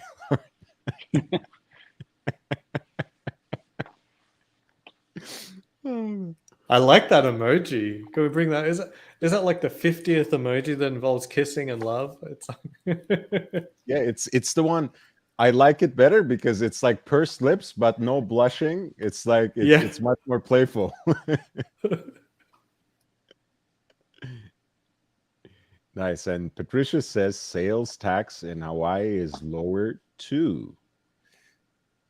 So yeah, that's nice. I mean, I'm completely aloof, but is there anything that can be done with sales tax full stop? Like, I'm not aware of anything like apart from shipping it to an address in Portland or something like that. But most luxury places won't do that for you. no, not anymore. But I mean, I don't know which is higher, Hawaii or Las Vegas. But is it possible to pay your home state's tax instead of your whatever state that you're traveling to? Like you take it home and you pay your use tax there or something? I don't know. I mean, look, I think at this point the only thing you can do is really if your state tax is lower, you get in the boutique in your state. Your state, yeah. Like, the funny thing is it's not like that anymore, except for some brands. Most of them have boutiques all over the place either. Yeah, also. So it's not like, even when your state is less vigilant about it, they can't be because they probably have a location in your state anyway. So it's not like they can use that tactic anymore. And Gentleman's Hangout says only if they ship it to your residence.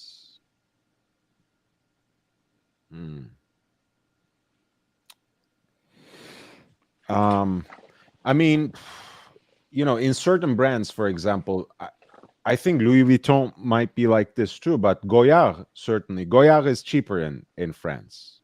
Simply, even before you queue in the duty-free forms and what you can get back at the customs, it's just cheaper.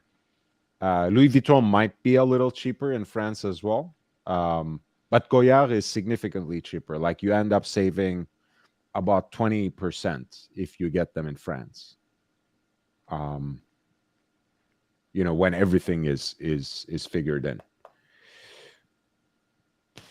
Other than that,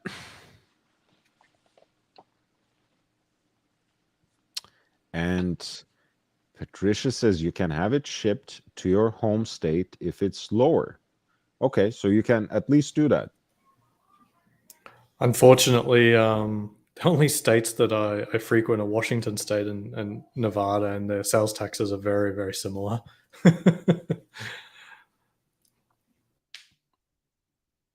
Yeah. I mean, it's not the end of the world. I mean, I've thought about it. Like, taxes a lot, but it's just very difficult to avoid it here. As much as a lot of things in life are, angleable, if that's a word. Sales tax doesn't seem one in which you can easily get an angle on when we're dealing with these luxury in-shop purchases. But this is like in contrast to overseas. So, for example, in Australia and also even in England, as long as you have a overseas trip lined up in the next 6 months, you can get a receipt. You fill out a form. You go to the airport. You get all of the sales tax back at the airport. They'll put it right on your card. And I did that for a couple things before I left England. The last time I did, I bought a laptop and my wife's engagement ring. I think Hawaii is 4%, Patricia says, for sales tax. Texas is 6.25, I think. Here we have 9. What is it? 9.25 or 9.75? No, nowadays in the most of town in LA County is 10.25%. It's crazy. All right.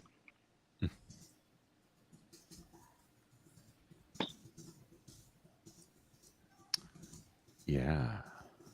Guys, we are past our first hour and a half, so subscribe if you haven't. If you have enjoyed the show so far, if you have learned from it, if you have taken the pleasure of looking at Alex's collection, which is amazing, and if you have seen his unboxing, hit the like button. It really helps, gives me just a little bit more exposure. I really appreciate it. Thank you for your support and presence. And yes, spread the word. Tell all your friends. This is a channel dedicated to watch talk, dedicated to the passion of wristwatches. And I drop new content daily as well, in addition to these streams. So if you can help me expand the community to at least 1,000 members when I can get the channel monetized, and do this a little more carefree, a little more self-sustaining, that would be great help. And I really appreciate your presence and support. And if you want to support the channel in the meantime, if you want to contribute in some other way, you can always consider using PayPal, and that's at lordhellespontv@gmail.com, lordhellespontv@gmail.com. I also have a Cash App, $LHVVV, $LHVVV, and that's in the crawling ticker and the video description. And you can always contact me for personalized content, for specific requests, at lordhellespontv@gmail.com. So my wife does want a Louis Vuitton twist in a mint green, and with even just the cheaper sales tax, that's really cool. And then maybe cheaper prices. That, I don't know. Is a trip to Hawaii in order? I don't know. My wife wants a holiday. Yeah, that doesn't sound so bad. I mean, Hawaii is an environment where you can possibly, tag along with the kids. Could be interesting. Could be fun. Yeah, and 5.5 in Wisconsin. That's could be.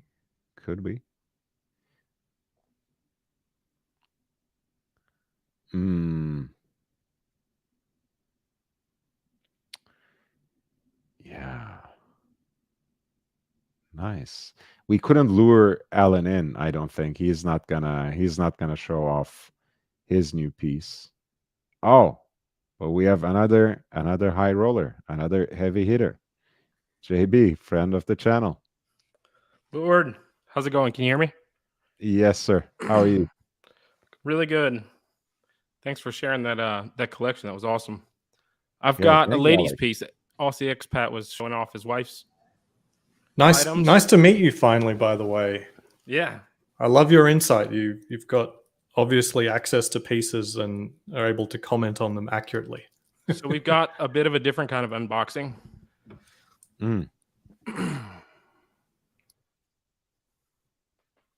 Oh, Rolex. One The that's in a service case. pouch. The service pouch. Is it coming out? Oh,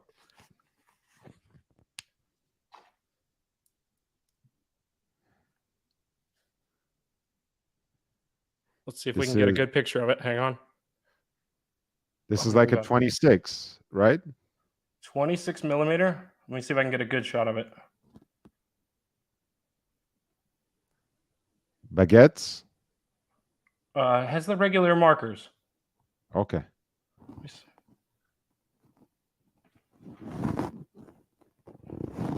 Oh, it's not doing it justice. I think it's gonna focus in a minute, but I think it's maybe All right, if so I'll go to you. another part of it.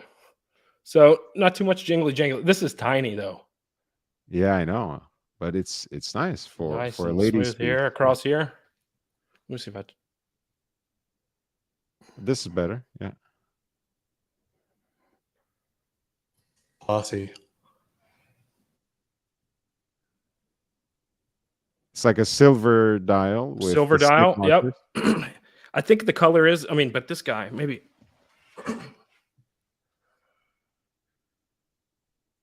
Okay, this is better.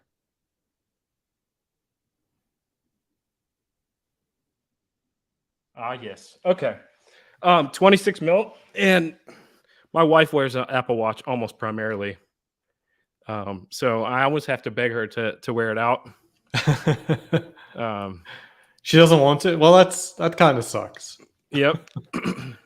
But you when we go haven't out, found it's one nice. that like really grabs her? Because I mean, I had to show my wife a lot of watches before she spotted the She Yacht couldn't care Master.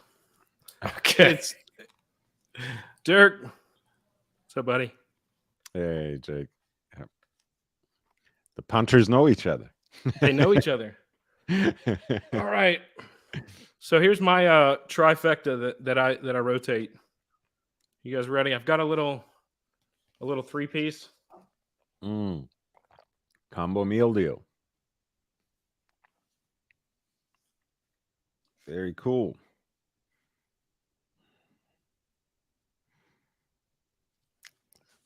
I like the one on the left a little bit. The Daytona. Yeah. I find myself wearing the Omega so much more often, though. Just I love the Daytona, but you just have to keep your head on a swivel a little too much with it. I mean, it's so flashy. It looks great. It feels great. I love looking at it and stuff. But unless I'm going to a meeting and I'm really kind of planning my route, it's not worth being a target. Yeah. What happened? You're muted, Aussie. Aussie, unmute.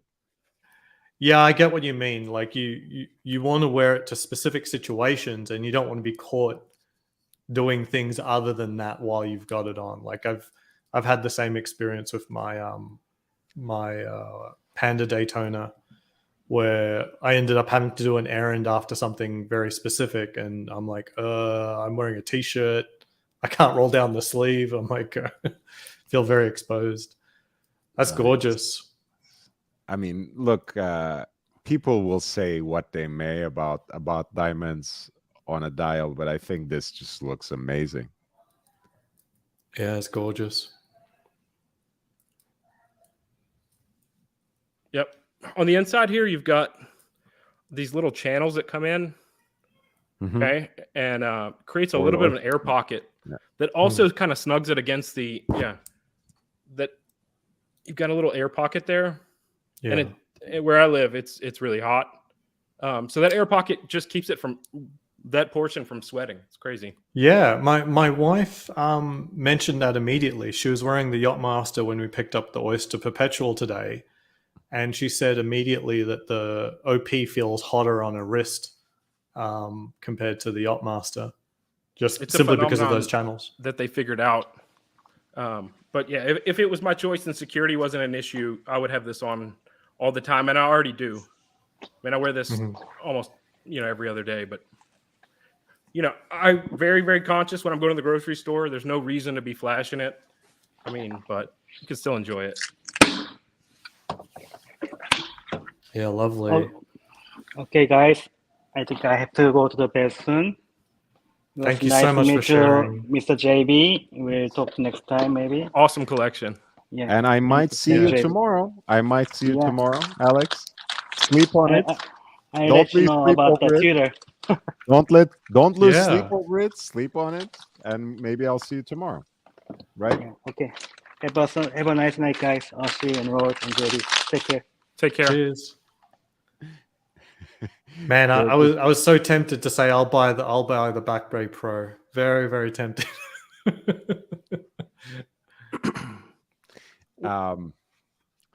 This is 2022. That shirt fashion is 1977. Johnny Romeo.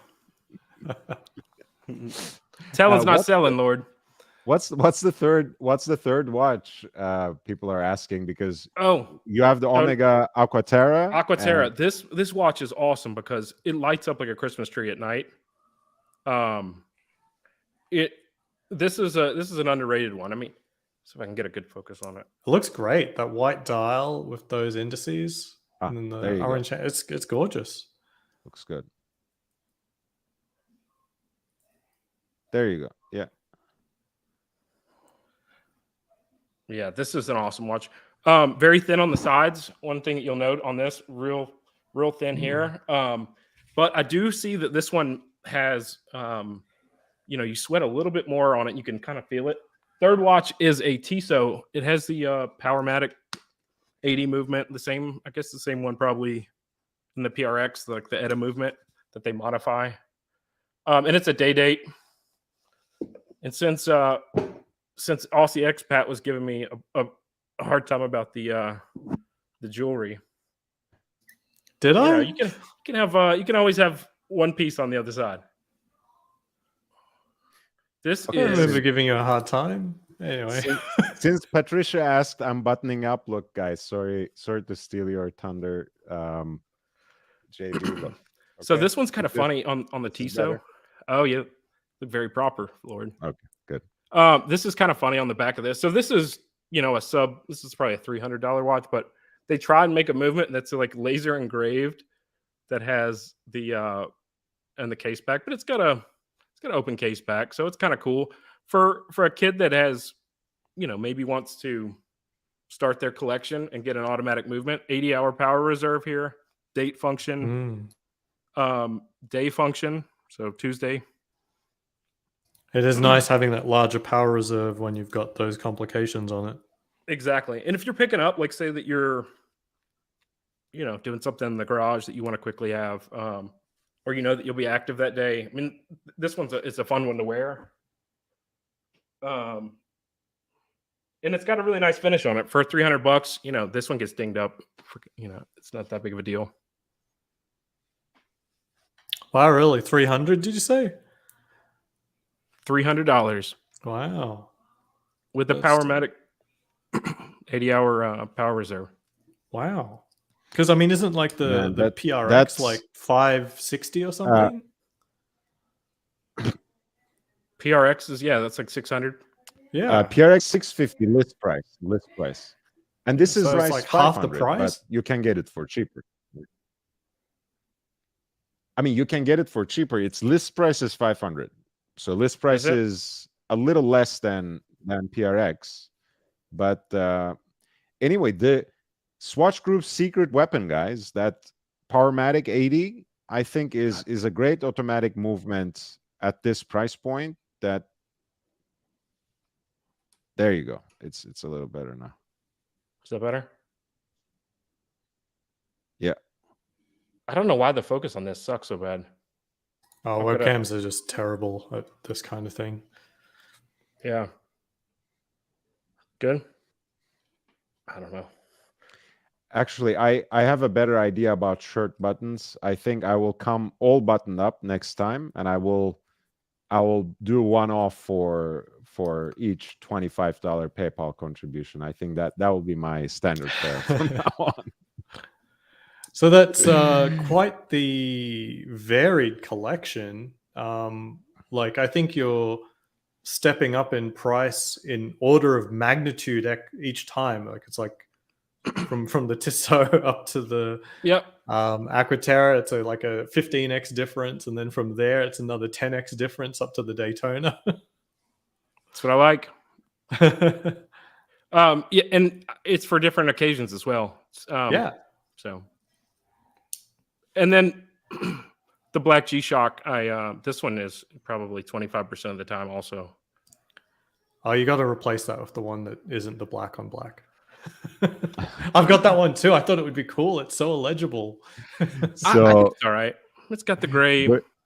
Punters have compliments on your collection. Dirk says, I love that gray rubber strap. Aquaterra is a very underrated watch. And then Gilda says that Tissot is a Hamilton Khaki King killer at that price. And Watch Nicholas says, nice watch.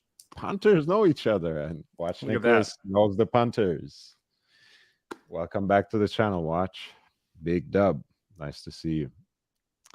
I have a Tissot T Lady. It's a great watch for the price. The only thing I would say about that 300, I mean, there's no quick set function for the day of the week. So you're turning quite a bit if you miss the day. I mean, you got to go 12 hours twice to have it click over. But it does have a quick set on the calendar day. Do they, Patricia, if they have a Tissot T Lady collection, do they have a Tissot T Lord collection? Can I get a Tissot T Lord?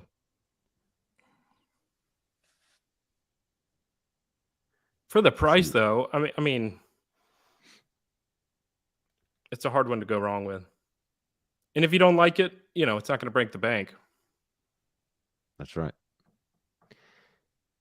I think Swatch Group has a lot of great options under the $1,000 range, which we discussed yesterday. The Hamilton Aviation Pioneer was sitting right at the threshold of that with, again, Powermatic 80. That was a great little watch as well. Let me pull that up.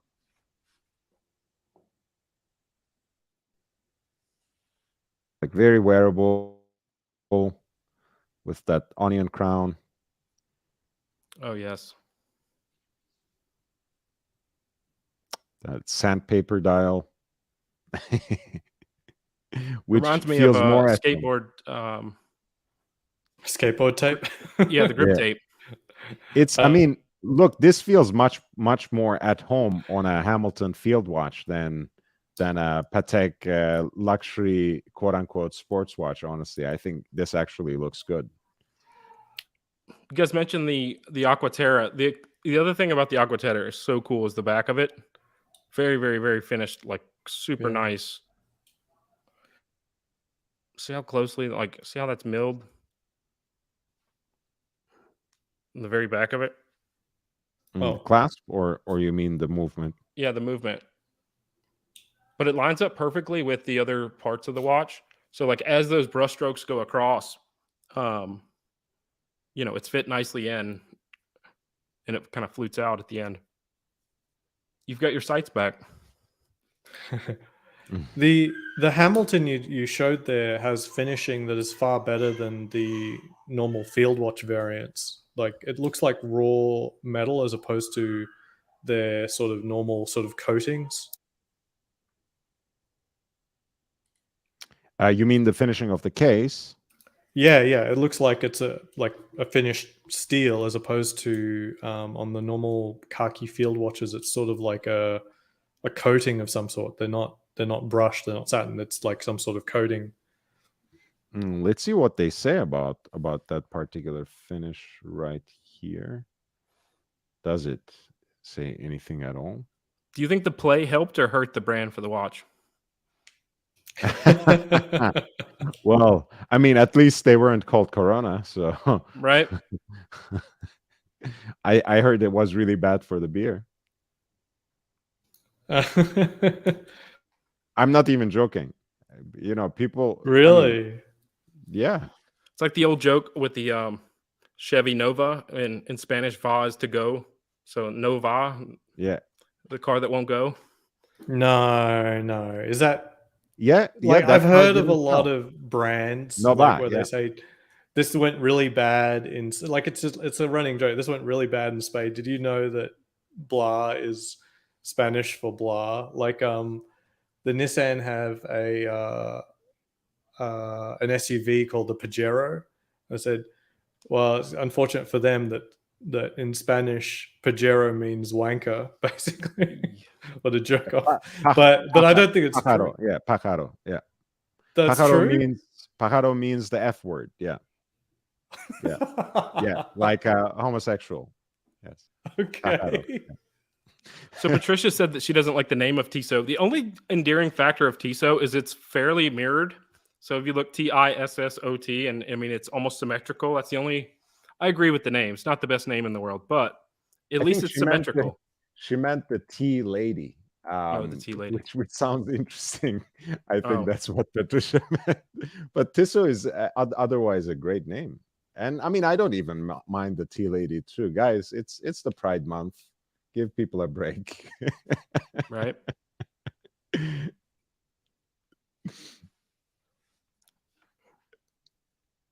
Check out the Longines Arabic numeral. Alan Gildo says, I have the Hamilton Khaki Pilot Pioneer mechanical. And yes, the dial looks like chewed up rubber or asphalt. Amazing. I actually completely agree. I'm not even trying to be funny, Alan. The only thing I don't really like about that watch in particular is the hands, but that's just absolute personal preference. It doesn't matter. I think the dimensions of that watch is amazing. The dial is great. I like everything about it. The Powermatic 80 movement that powers it, great fit. The price point, I love it. This is like, to me, this is like an, guys, with all due respect, this is an Explorer killer. That's really nice. That's cool that he has it too. I love the texture too.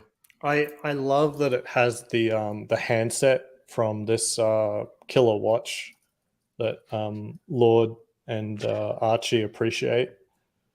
The Seiko Alpinist, if we ever get into focus. Yeah. This is not a Logitech infomercial, I don't think. No. And I mean, like, look, I don't have the stomach for it. I understand the camera's lack of desire to focus on this watch. It's quite all right. Yeah. So that the handset is the best part of this watch, and so a little bit of lending a helping hand to that particular Hamilton, it's fantastic. Actually, does the Hamilton have the partially skeletonized hands? I see, like it doesn't. It's a big no from me. Yeah, I like the syringe tips of it, but the cathedral hands, I would have liked something sportier on this, because the general aesthetic of the watch is really, really nice and sporty. I know Hamilton likes to have that little bit of the classic touch on this watch too. That onion crown is one sign of that. And yeah, I think this watch is amazing. The railroad track, for the seconds is great too. Actually, the font is exactly the same. No, I'm not joking. Like the font is exactly the same. Now, of course, you've got the every second part is not actually. Let me just allow it to focus on my hand first, and then maybe it'll have a shot at actually focusing on a watch. There we go. See, like, look at the font. Right. On the indices. There's only a couple of numbers here. The other one has every single number. Yeah, every number. But the actual font is actually the same, except we're going from applied numerals to loom, printed loom. Mm-hmm. Do they have that on that Seiko inside the numbers itself have loom?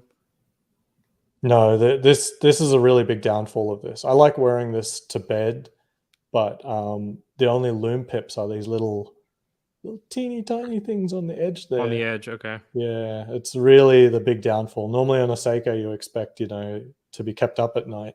But, right. And if you think about that Aquaterra, where those markers come down, I mean, that is just like glowing. That's like one of the feature pieces of it coming down off the sides. MLMJ says Green Dial Alpinist is nice. Alan Gildo compliments the cathedral hands. And Thomas Broadband says Tudor Ranger heritage with smile, and the rose was an Explorer Challenger. Mm-hmm. And Alan agrees. 41 millimeter Black Bay rose. And Thomas says Tudor Ranger. There's 10 different fonts on that Alpinist, Alan says. He's right. He might be right. I'm just counting. I'm up to 7. Yeah. I'll give it. You win. You win on this one. Yeah, it's 10. Because there's also the compass bezel, and there's no way that's using the same font as the larger pieces of text. So, yeah. Yeah. I mean, why should it, right? Why not just add one more thing and one more thing? More is more. I mean, yeah, man. So Yeah, what do we think about the Cellini, guys? Now that Cellini. now You that compared now that that to the Calatrava, and I think now like that for Alex is value, gone, now that Alex is gone, we can talk behind his right? back. Now we can Tell, tell us- him how we tell us really feel. tell us what what you really think, JB, about the Cellini. I've always loved it, and it's not that popular to love it. But for a dress watch where I was wearing at least my nicest suit or a tux, this is what you could go with and killer watch. Love the texture on the outside of the bezel. The crown proportions are nice. This is classic to me.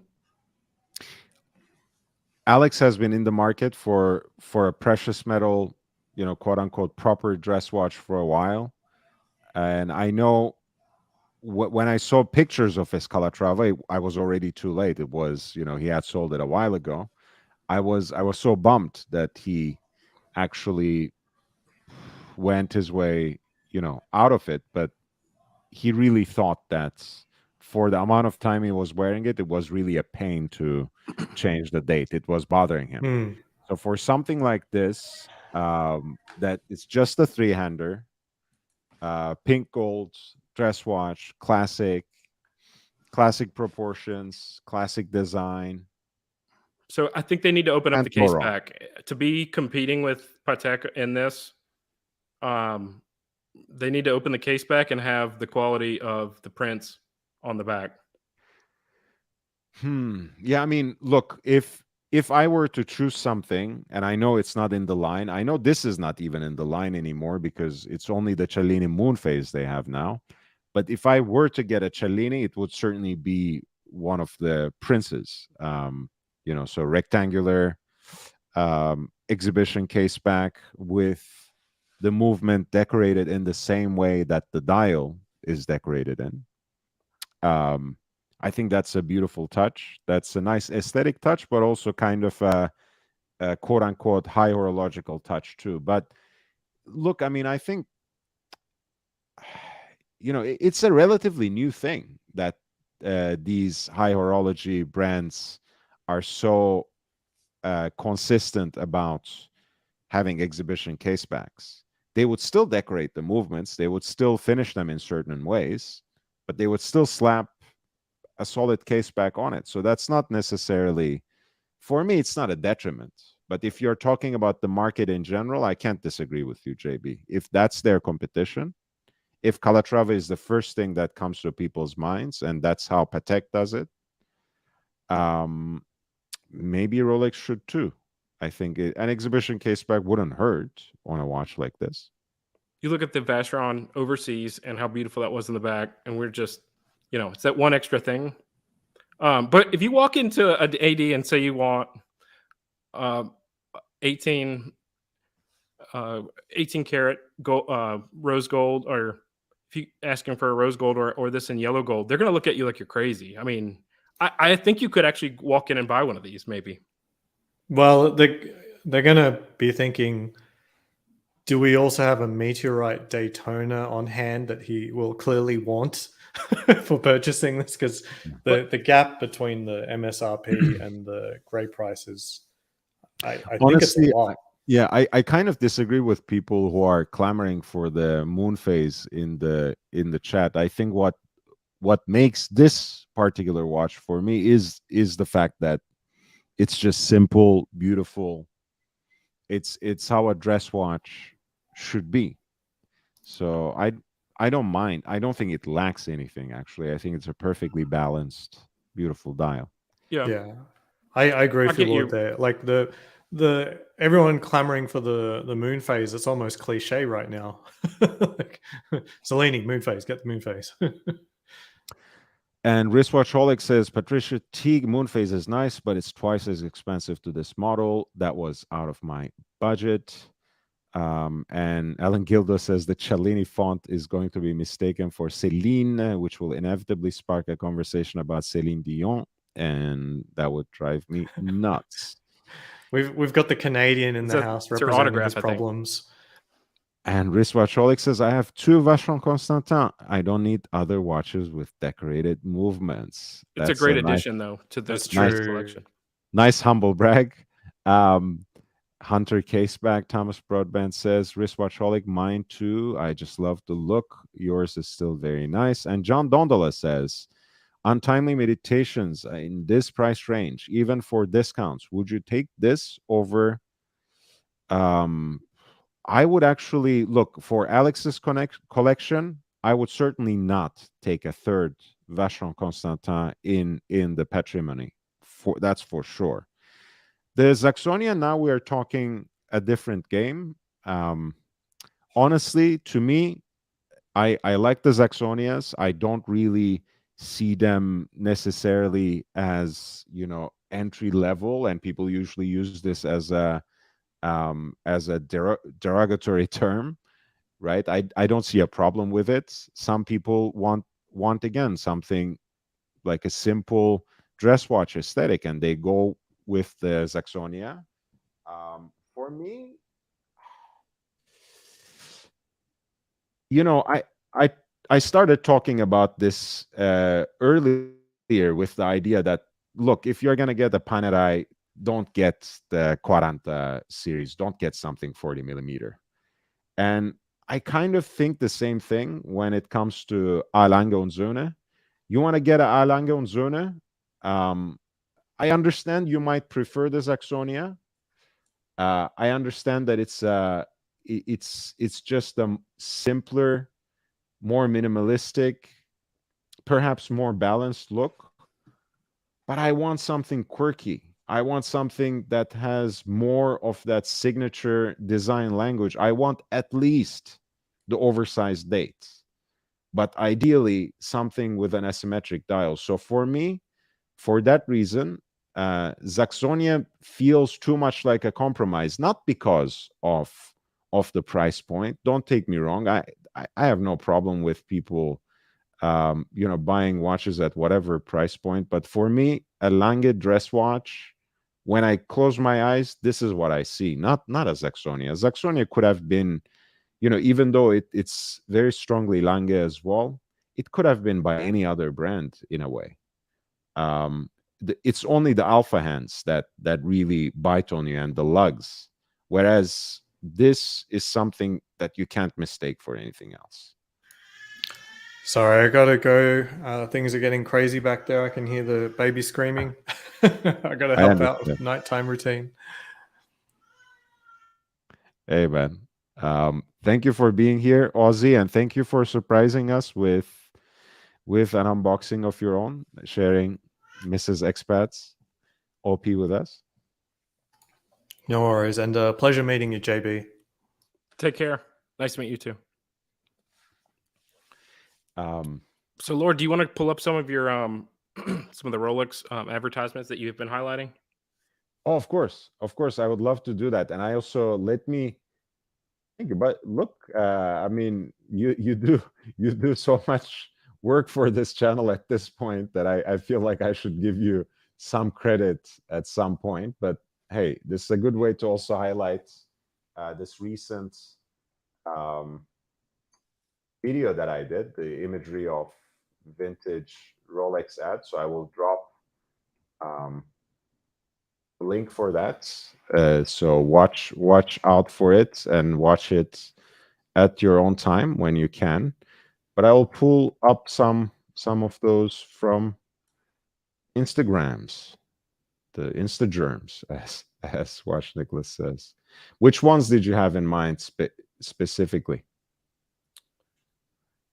Let's see. Yeah, I think you had one on the was it late 70s Submariner. Let's see. Yeah, right here. Which one? The cocktail time one? Yep. Yeah. This is the one. We invented the Submariner to work perfectly 660 feet under the sea. What magazines did these used to, debut in? Was it like GQ or? I think a lot of Esquire, like National Geographic.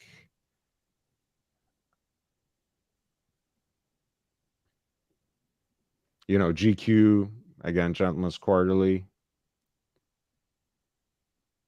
And some of them are just actually pamphlets and catalogs of their own. They know how to do it right. This, for Just so example, simple. This, for example, is their pamphlet. And these things used to come with anchors, which is like a cool And thing. now it's plastic. Now you get a bezel guard, I think.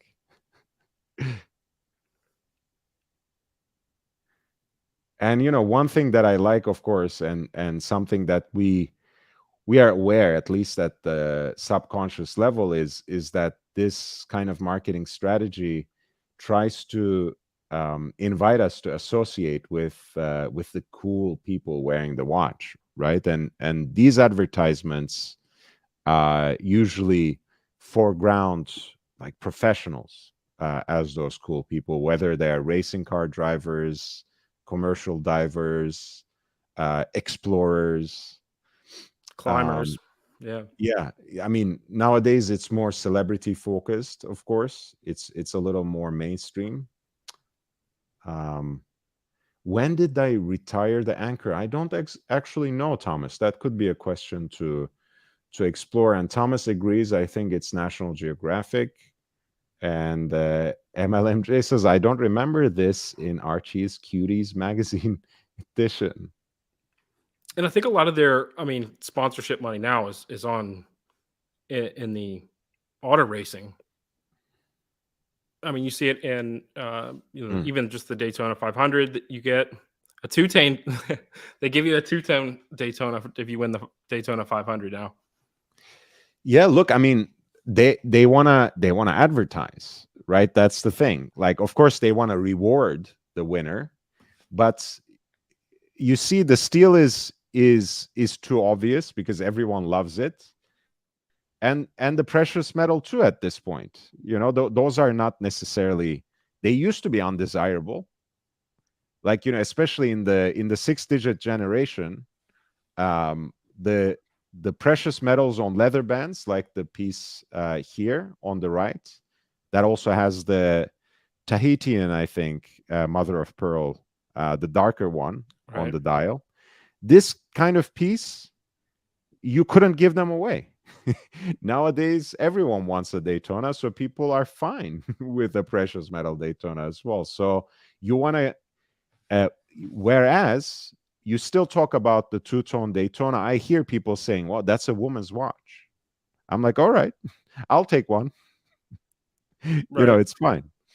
Those mother of pearls are interesting too, because you see some of those that are dark, like in this example, but there's others that are even the same, like dark, that look almost a completely different watch, just because of the way that some of the pearls come out. You see that in meteorite too. Some of them just look better. But that's the thing, just like the meteorite, right? The feel of the watch and the kind of pattern and striation that it has, the color scheme that it has, that kaleidoscope effect. Right. I'm probably mispronouncing this word. Like the marbling, I guess you. Yeah. It's so different from one watch to the next, one slice to the next, that it might be, you see it and that's it, or you see it and you hate it. I don't think there's an in between when it comes to that. So, but people have their minds made up. JB, sometimes like a mother of pearl dial. Oh no, that's gaudy. Oh, diamonds on the dial. No, that's that's hype jewelry and not appropriate for a real man's watch. Well, chill out a little bit, relax, open your mind. We can certainly find different ways of experiencing every material, and trust me, most people who make these judgments have not actually taken time to study Rolex factory dial with small flawless diamonds on index markers. Trust me, because they might just fall in love with it when when they do you it. put it under a loop, and you see just how clear it is.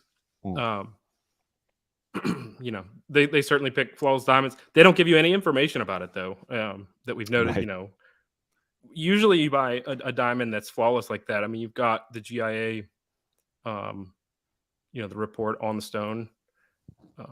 They don't give you anything. They just, I guess you just got to trust. Yes. I think the knock on these Daytonas too is, you know, we've got a precious metal bezel there on the outside. Mhm. And it can take a beating. If you're wearing this, I mean, it's going to show wear right on the outside. Whereas the new ones are the ceramic or Carachrome, what do they call it? Yeah, I mean, look, I think JB, that might be a slight disagreement between us. I feel like, you know, I don't mind it actually. You know, a Yeah. little bit of scratch here, a little bit of nick there, ding there.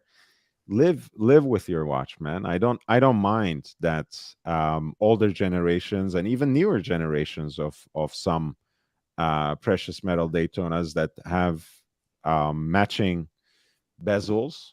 But if you were the I ones don't that was mind it. not putting the scratch on, does it make you feel any different about it? Honestly, I'm a little perverse, JB. I would rather. I'm my biggest critic, right? So when I'm the one putting on the scratches, I get very angry at myself. Okay. When it Right. comes already scratched, I'm like, Okay. that's how I wear my Submariner with actually absolute abandon. You know, because it's supposed to be dinged and scratched up because that's how it was left to me from my father.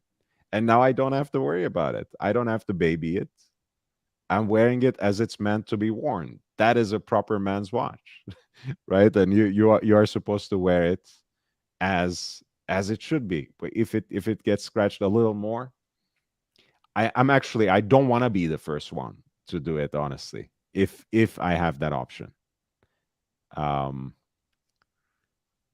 In fact, when I got my Coke 16710, so walking out of the jeweler, I wanted them to size it for me, and they didn't do a polish inside, but she comes out after having sized it up with this two-sided, you know, jeweler's cloth. One side a little rougher, one side is a little, you know, but softer. And she says, I buffed it out for you. I hope you like it. I'm like, I'm gonna kill you one day.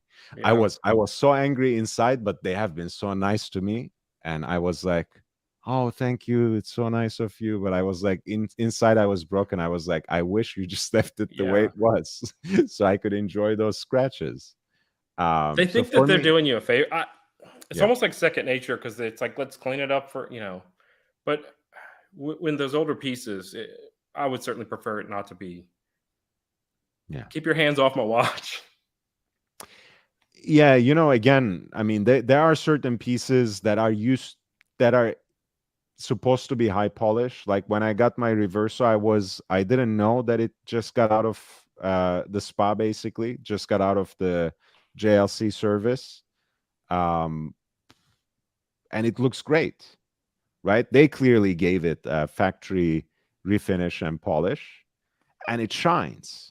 And that's, as a stainless steel dress watch, that's how it should be, right? It should have that mirror polish, and it looks beautiful that way. I understand that some watches are supposed to be shiny, but even then, right, in that JLC grand opening in Rodeo Drive, the founder of Red Bar was there. You know, these collectors groups all over the place. Mm-hmm. The guy who founded it originally in New York City, Adam Kraniotis, he was there, and he had his 2011, so 80th anniversary ultra thin Reverso in steel with the syringe hand. So the US limited edition, 100 pieces. I think they did 2 runs of 100 pieces, right? And it was so nice because he just wore it so often and so carelessly that it had just this satined out dull finish by this time after a decade of wear and tear. Right. And it looked great. And that's a watch apparently that he's gonna leave to his daughter. Right. That's awesome. And it looked great. It looked amazing. And so even in those cases, you can see the charm you can get from a watch that's actually lived, that's actually been worn, and that has taken in those years, and that has started carrying some of those memories. I like that. Scratches can be memories, Archie. Or archive. Yep. Yeah. For sure. Yeah.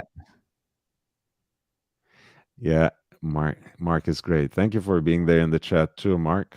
Love you, man.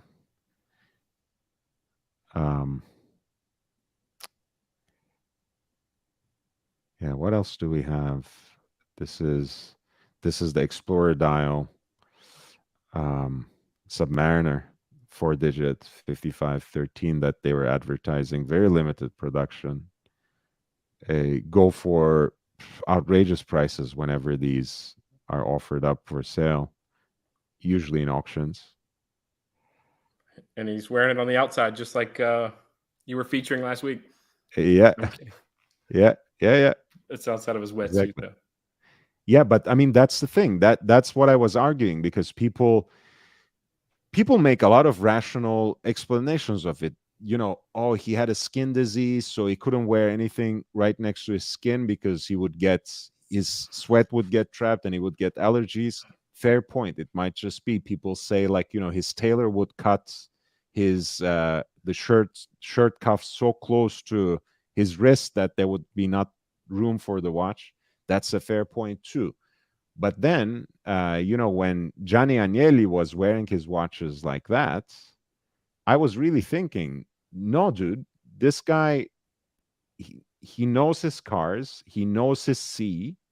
I'm sure he's actually inspired by people like, you know, people like that diver, or Carlo Felice Tosi, who had this oversized Patek chronograph, one of a kind, pièce unique, that he had made for himself, and he used to wear it over his racing suit, right?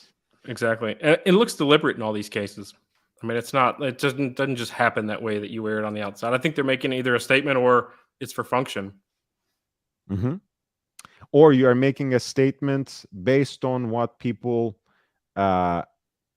were expressing in terms of function. So you are kind of trying to revive that spirit of the gentleman driver or a professional diver in the boardroom. I mean, look, sometimes it can be a very affected look. And I agree. I don't think everyone can pull it off. I don't think I can pull it off, honestly. No. I don't think I'd ever wear it that way. If you're someone who commands, like, you know, 5% of Italy's GDP and hires about 3% of its population, right, I think you might have a little bit of poetic license in how you wear your watches. So that's what I explored in that little video. I'm getting a lot of, this has been a great day. I'm getting a lot of porn advertisement in the chat. Wonderful. Thomas says it looks good on the white cuff, and I agree. I think it looks best on the white.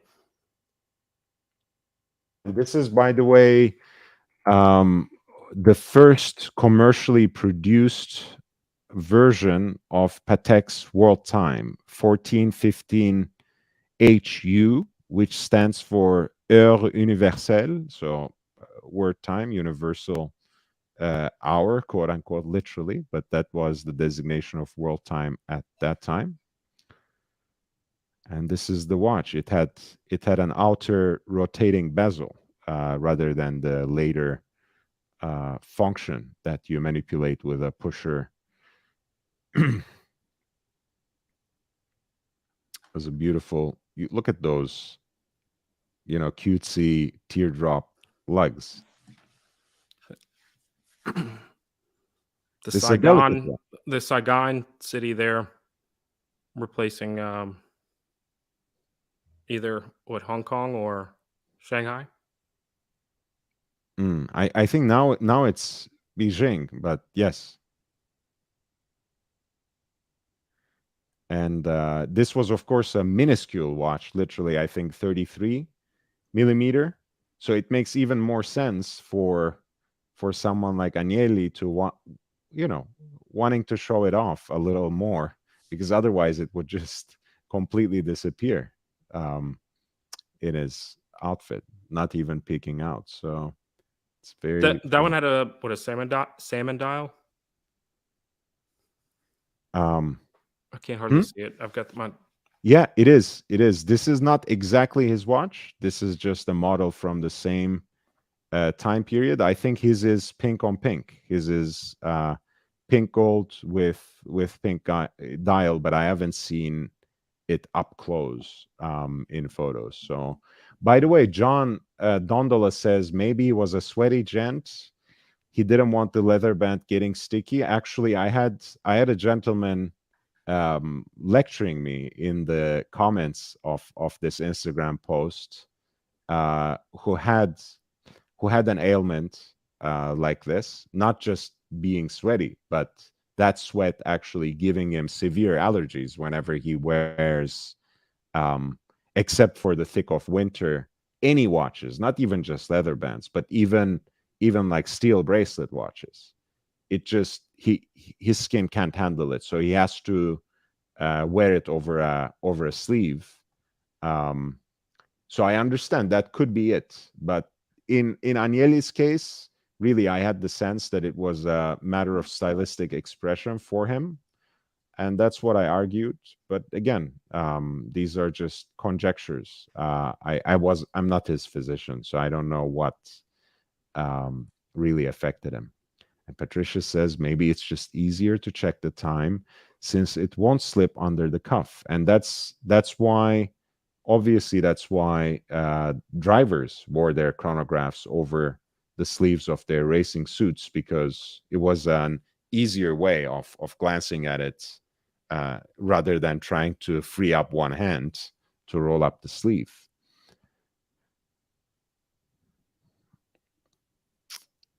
Yeah, and then there's this cool guy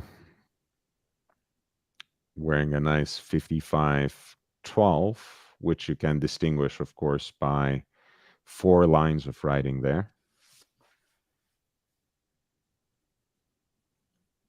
You see the gold necklace there, clashing with the watch that's stainless.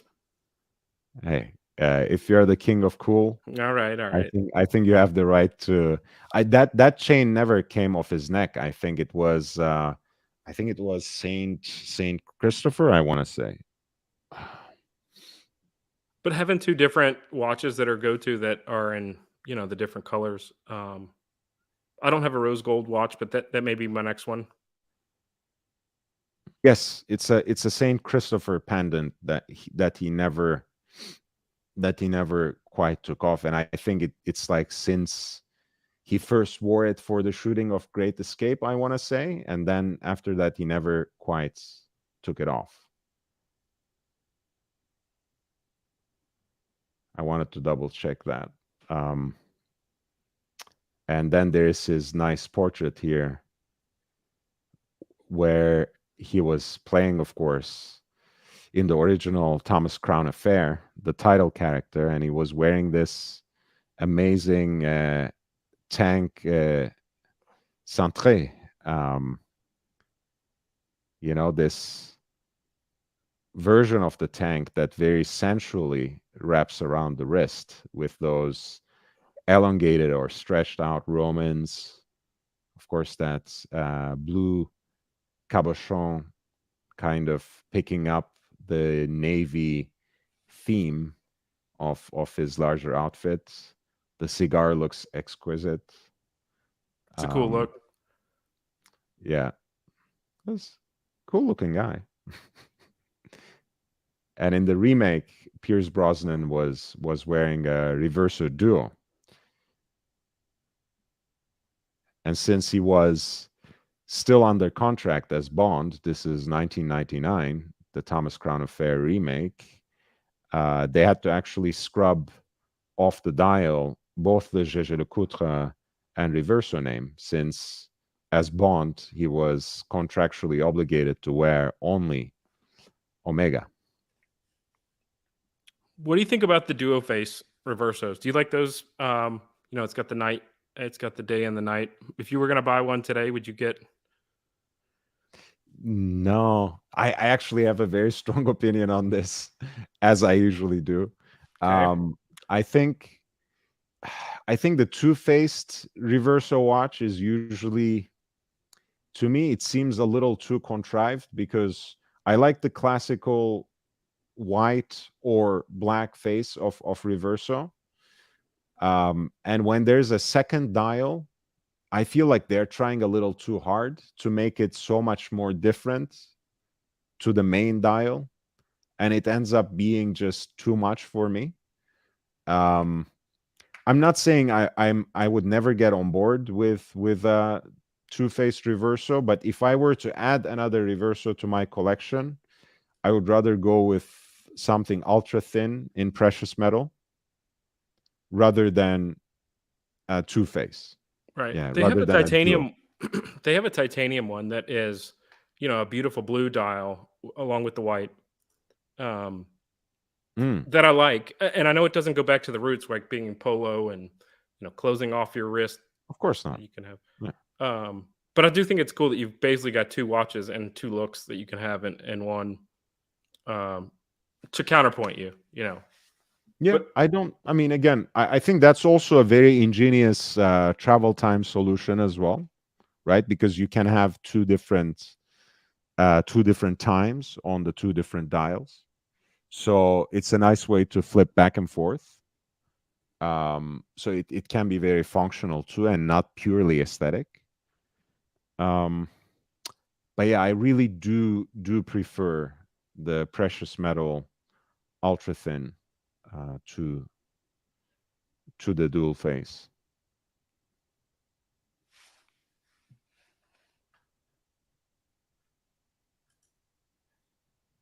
And sorry guys if I missed anything from the chat before. Feel free to drop it off. But you see, I mean, this is, for example, a piece that's a little dulled out by the wear of some months to years possibly, and it still looks quite cool I with love the whole precision on those little numbers, and them being metal, and how small this one is. Like, this is not the smallest watch in the world. This is probably what they would have in like the large or maybe the medium size, but those numbers are tiny. Yeah, that's probably 26 by 42 roughly. Yeah, the case 26 42.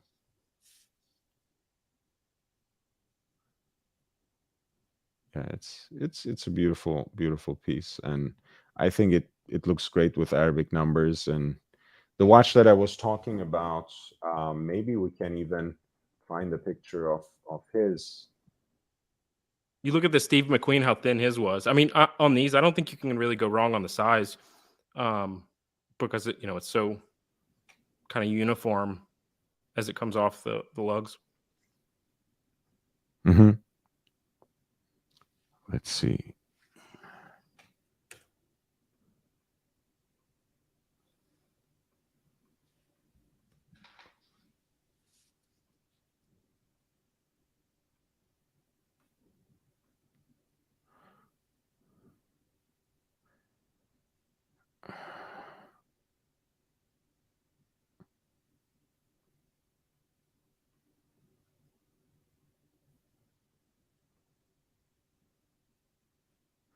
Yeah, it's that watch.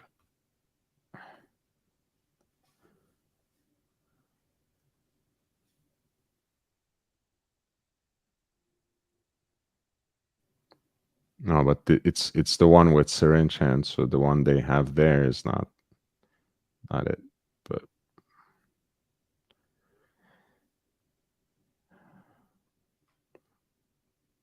Yeah, that's a stainless steel one, of course, but it's the ultra thin reversos are quite a treat as well. John asks, notice that the reversal lacks the brand name as I just said that. Yeah. Maybe it's coming with a little bit of delay to you, John. If I made that Omega contract, I'm still having a problem with that. Right? Yeah, I think so. Because they also had, by the way, adding to what John emphasized again, they also had in the Thomas Crown affair, of course, like a black tie situation.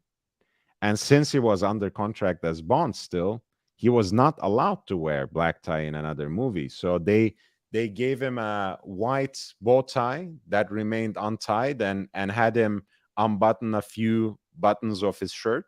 Right.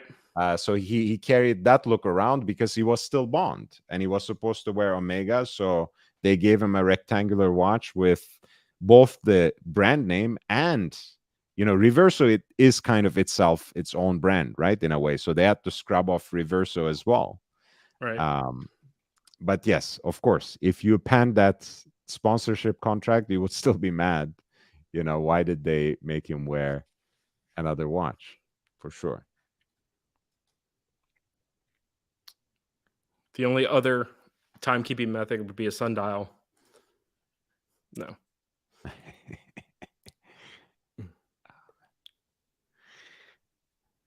Yeah, that's guys. People, and we talk about watches in our movies. We talked about the Porsche design yesterday. But do you think that would ever become, a legitimate brand where I think it's a loss leader for Porsche today, for sure. But I think they kind of like having it around. But to land Top Gun, and it being a Porsche design, I think that switch from the last one was an IWC. Mm-hmm. The very first one is an Ofina, actually.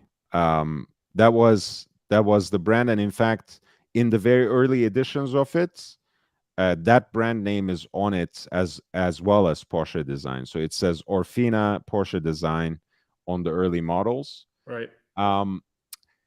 JB, I have basically my position on it is people like us who are maybe first and foremost or just first into Rolex, we are a little pampered and blinded by the fact that Rolex has an entire lineup of icons. Like Submariner, it's an icon. GMT Master, it's an icon. Daytona, it's an icon. Yeah. Even Day-Date and they just are icons in their own ways, not to say anything about Milgauss, Air King, Explorer, on and on and on. Other brands, other watch brands especially, have generally an entire brand image based on one model. And if they're lucky enough, like Cartier, for example, they would have two, right? They would have Santos Tank and Santos. Yep. But JLC, let's not fool ourselves. I mean, I love the Master Control series enough that I dedicated a whole video to celebrate the 50th anniversary of it. But that being said, you say Jaeger-LeCoultre, people say Reverso. You say Audemars Piguet, people say Royal Oak. Right? So most brands are lucky enough to have one icon. And Porsche design has that one icon. So they have to lean on that. They can still have an entire lineup, but they should know that it's their chronograph that is designed by the same man who designed Porsche 911, namely Butzi Porsche, right? Ferdinand Alexander Porsche, the heir of the brand. And that was, in fact, the first product. Like, it wasn't, they didn't first make tracksuits. They didn't first make the sunglasses. 1972, this was the thing. This was the design that Butzi Porsche came up with. The question is on these brands, is it going to remain this way? Can they release something? Like, if you think about the Reverso, it's probably not going to be superseded by a brand new one, but do you ever see like the Polaris coming on or something like that where it's going to in popularity, you think of that brand and it changes. It can. I mean, think of it like that again because it's the easy example, JB, right? Think of it like Rolex, because at some point, Rolex's definitive sports model was the diver watch. It was the Submariner. And then, you had the kind of chunkier version in the Sea Dweller, more professional looking version in the Sea Dweller. And then in a way, since the 2000s, early 2000s, Daytona superseded it in a major way, right? And I'm saying this as a Submariner fan, as a Submariner fundamentalist, right? Right. No date Submariner. We don't want anything else. Yep. But Daytona superseded it. And then, in fact, with the release of Cerachrome bezels, and especially the bicolor expression of it in the first Batman, black and blue, the GMT Master started taking the place. And now, really, honestly, I think if you look at the sales numbers, you might see that GMT Master took over Submariner in terms of popularity. Certainly in terms of the kudos and street cred among collectors, right. among the new generation of collectors, GMT Master 2 is more desirable than a Submariner. So you can say things can easily change. Nothing is set in stone. And that Polaris perpetual calendar, I think there's no equivalent to it in the market. Like you want a sports watch on rubber in stainless steel with one of the highest complications, one of the most prestige complications, and it's not just one perpetual calendar among others. That's the Kurt Klaus perpetual calendar module, which means what? That's the head of the movement department in IWC once upon a time, who generated this perpetual calendar module that they could use with the Valjoux base, that you could manipulate and arrange with a single pusher. So everything would move in a synchronized fashion when you want to adjust your perpetual calendar. And you get it right once with that one pusher. Literally, it belongs to your grandson. Your grandson will take care of it next time, right? Yeah. And if it doesn't have that function, it is probably the biggest nightmare ever. Next century, you manipulate it once, as long as it's on the winder, next century someone else can take care of it. You're done. So in some of those cases, if you have it run out at the exact right time, you've got to send it back to them to almost get it back on track.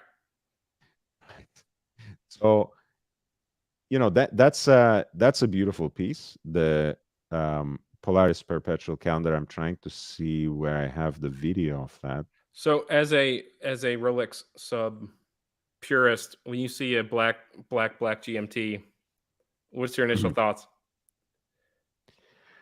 Well, now that it's discontinued, I'm kind of I'm kind of nostalgic about it. I actually like that watch very much. Oh, the Polaris right here.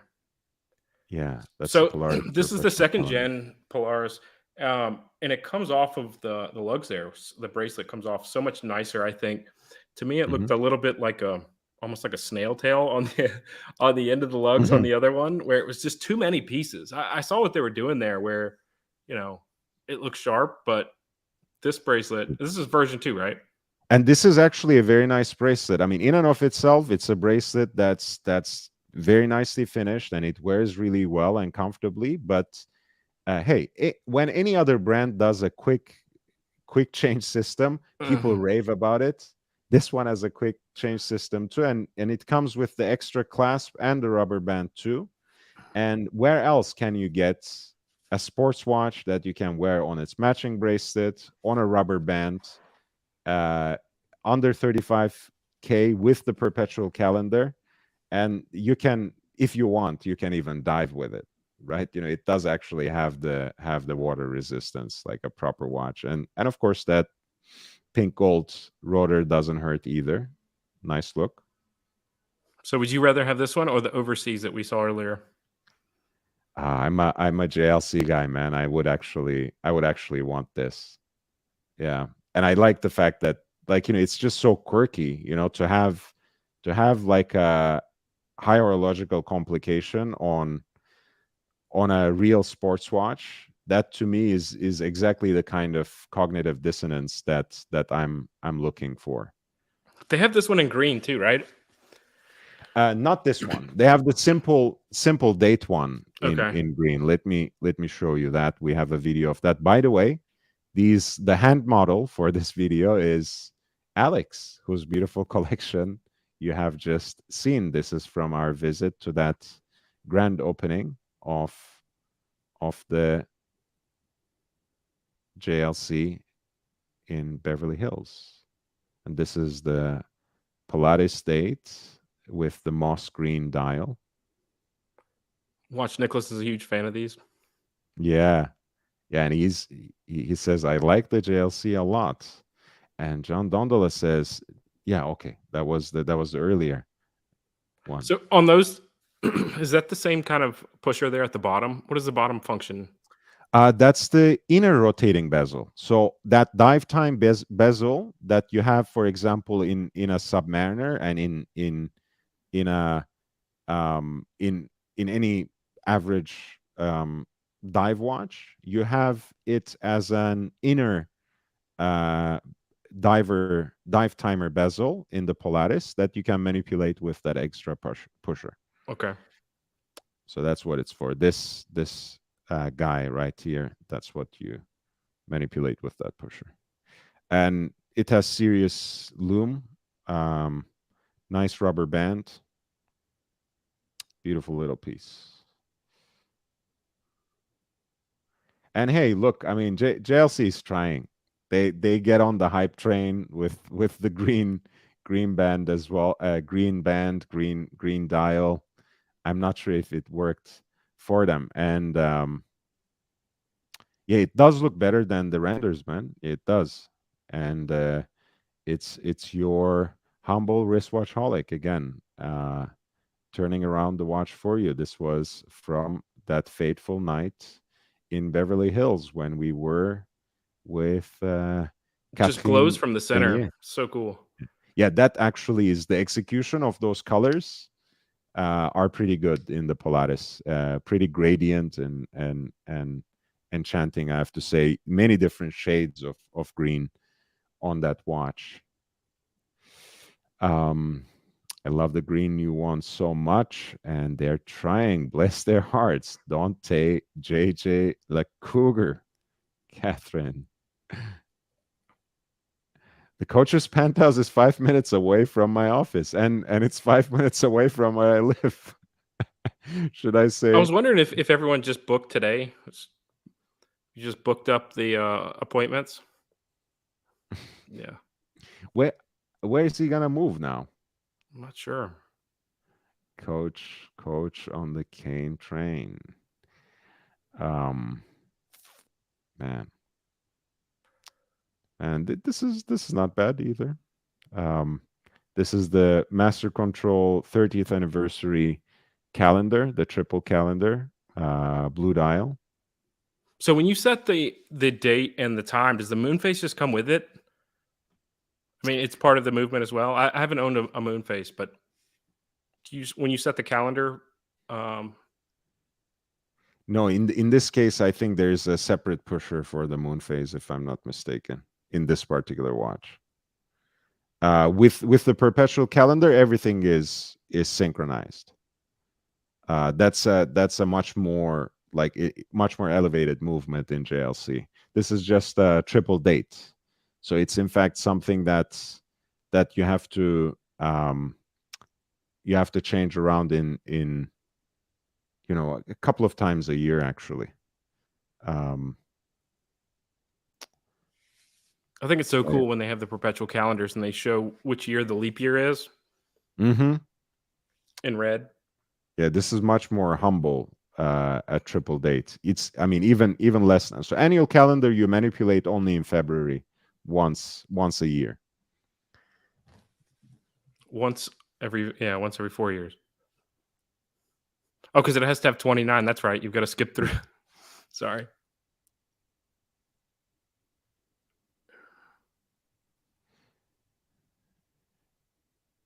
Yeah, and watch Nicholas says, I like green. I laugh. So many don't like it. A lot don't like that shade. Hey, I actually like the green. I think I always thought that Holic was very underrated as a watch when it was going through its slump, and now obviously, especially after it has been discontinued, it's crazy. Yeah, I mean, we're Rolex fanboys, so we love green. I would rather own an annual calendar than triple calendar. Exactly, because again, it's less bothersome to fix. And watch Nicholas says, we out LA. Hey, Alex, if you decide to go to the boutique, I do want to come along. The Tudor.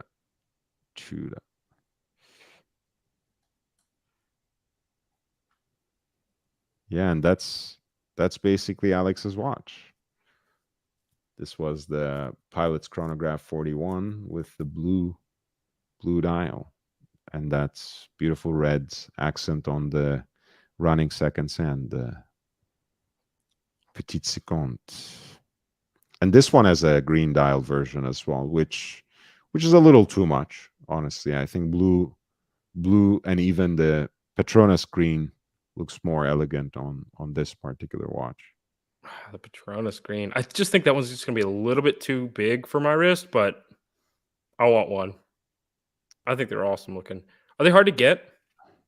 No, they're not impossibly hard.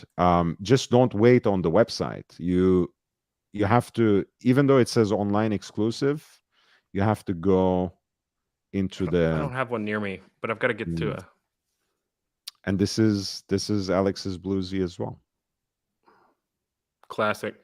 There was a guy in a Ferrari yesterday that had a bluesy on. Slick. And speaking of which, by the way, apparently JJ came up with the phrase "rich man's bluesy" for the two-tone Nautilus chronograph with the blue dial. Yeah, I mean, the links on those with it being gold though stands out so much better. I mean, right. And the Royal Oak, you've seen the two-tone Royal Oak band. You could see those from a mile away. That's like saying I have a Royal Oak on my hand. Yeah. Yeah. Lewis Hamilton. So do you like the green strap or the dark one? I honestly, I like them both. I think the rubber one is a really nice touch and really brings out that Petronas theme in the watch and makes it a great summer watch. But I think this hybrid version is a little more subtle and still very sporty. Yeah, this is a nice piece, and I like the fact that it's in titanium. Actually, gives it a different feel. This is, of course, the 5980/1 AR. So apparently JJ called this once the rich man's bluesy, which is an interesting nickname for it. The really rich man's bluesy. Right. By now, especially with the secondary, it's actually not in two-tone, but cast in pure unobtainium. So you have to really pay the premium to get close. This is what, like 350 somewhere in there on the secondary? On the secondary, I don't even know. But even on this price, it's quite hefty anyway, 75,700. Of course, before tax. I mean, that needs to be said at some point. Yeah, you got to give your post-tax dollars to spend it. And I've also, I've made my hate known for this particular design. I can't unsee the old big ears on this. I'm not a fan of the Nautilus in general, but there's so much going on with the execution of the two-tone and the particular chronograph layout. And remember, when Patek brought this out first, it was their first exhibition, basically, of their in-house chronograph movement. So very very cool watch in general. I think it takes away, from that design that grates me so much otherwise, that I kind of like this one. It does make you wonder how crunchy those chronograph pushers are. I hear they're the best on the Pateks. I mean, I think is it vertical clutch on these? I think it is.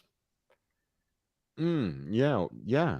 I mean, this is a column wheel vertical clutch movement for sure.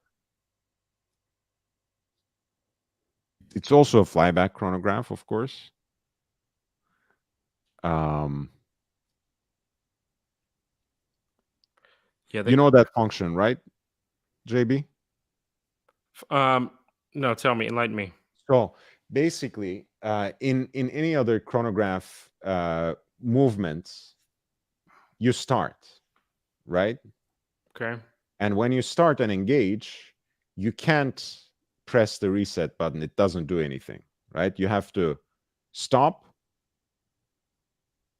reset, start again. Okay. So it becomes a little too clunky to manipulate if you want to time short intervals.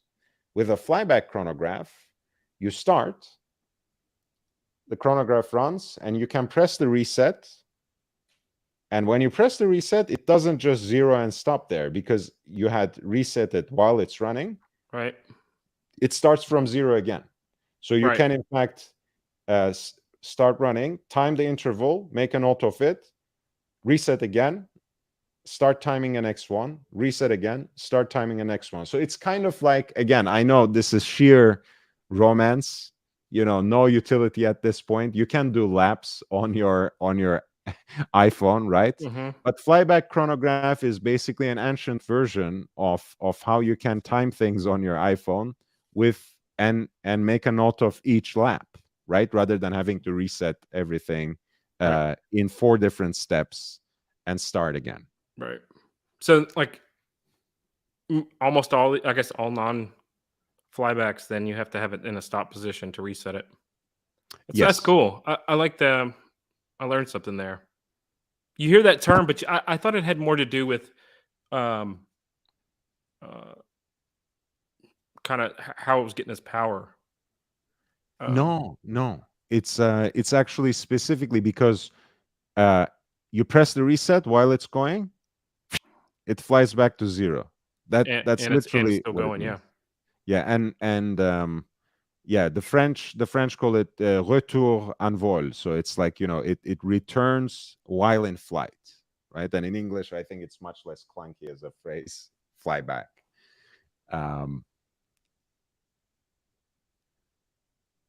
Extremely rare here, right? How many of these do you think they make a year? Maybe these less than 5,000. I don't even know, man. Less than 5,000, I would say yes, for sure. But it might be even less than 1,000, even less than 1,500 for sure.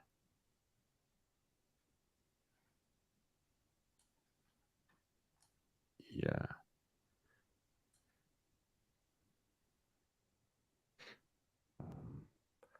Yeah, this wouldn't be my Nautilus choice.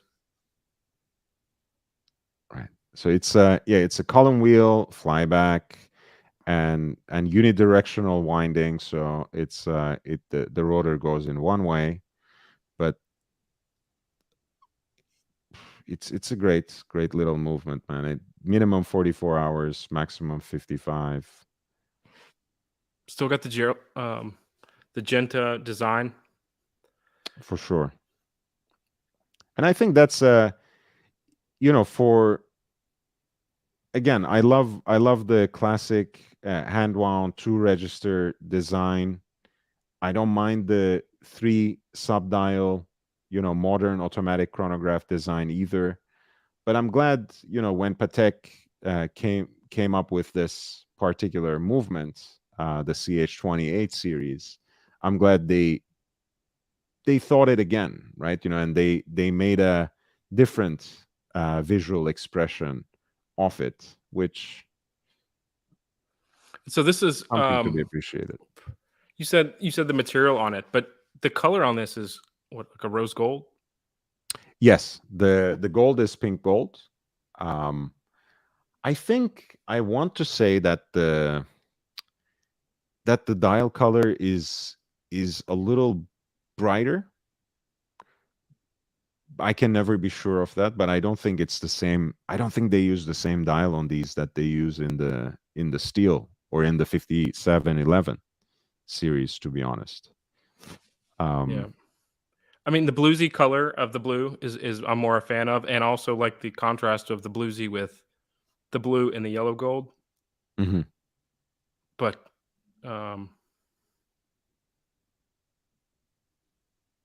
yeah, one of those pictures made the dial look way bluer. Yeah, I don't know if that's a rendering or it's a live picture, but that was, I know which one you mean, this one. And the others look more nautical than this. This looks like a very kind of royal or French blue shade, whereas these kind of have that classic Nautilus shade that's like, really like the sea, kind of a greenish tint in it. Yeah, this is a very nice execution of the chronograph.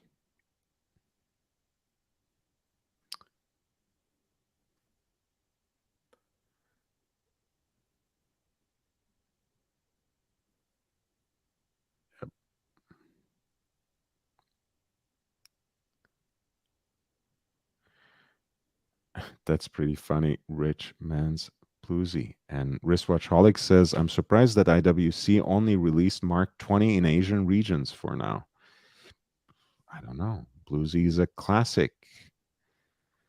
And Mark 18 and the new 20 has the same case diameter, 40 millimeter, but Mark 20 has smaller lug to lug, 49, compared to 50 from Mark 18.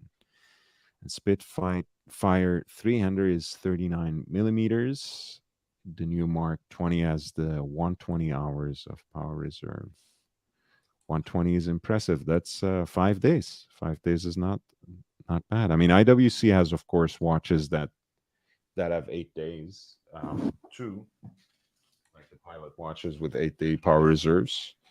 They used to have a lot of ingenieurs with the 8-day power reserve as well, the large case ones.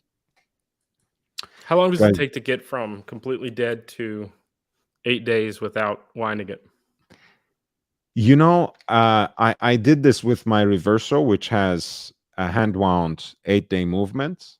When you crank it up fully, and of course me being a little precious with my beautiful Reverso, I didn't crank it all the way, but it lasted me actually into the 10th day for sure.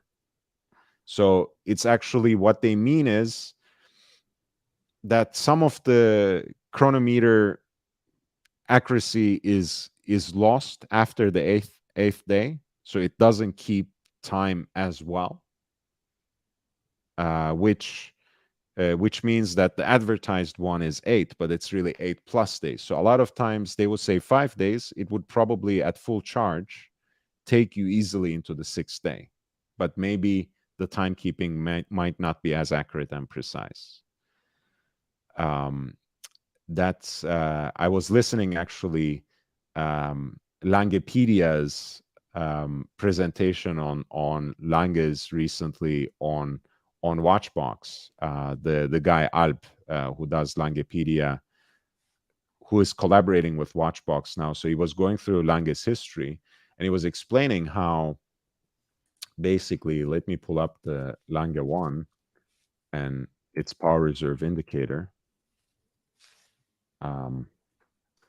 Basically, the intervals towards the end are actually tricking you to charge the watch as soon as you can, like right. It's like the here. gas tank that the light goes on a few miles before it's really at. Right, basically. So it's not evenly divided, right? So even though you have basically a quarter of the charge right here, right? This is a much smaller interval, seemingly. So when it's here and you have, still probably a little, very close to 24-hour charge, you see that it's, I need to charge it. And apparently this was a visual trick that the dial designers made. So you're encouraged to charge your watch, wind your watch, so it keeps good time, right? Because at the lowest charge, it doesn't necessarily, as the charge is running out, as the spring is getting looser, it's not keeping as good time. So it encourages you charge it up towards the end of the cycle. And when it comes to Lange 1, I think it's like a 3-day power reserve, 72 hours it should be.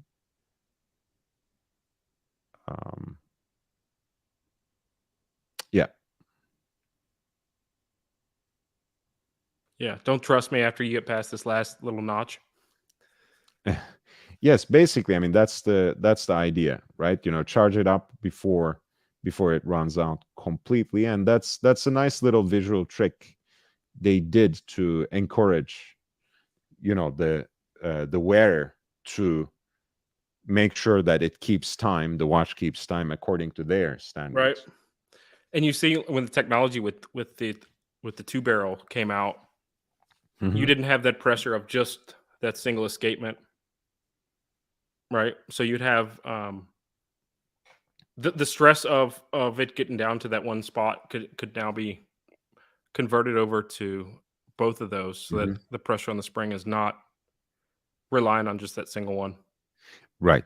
And again, it helps with the, so the tension is basically released over a longer period of time, and that what gives the double spring barrel movements a longer power reserve in general. So it Right.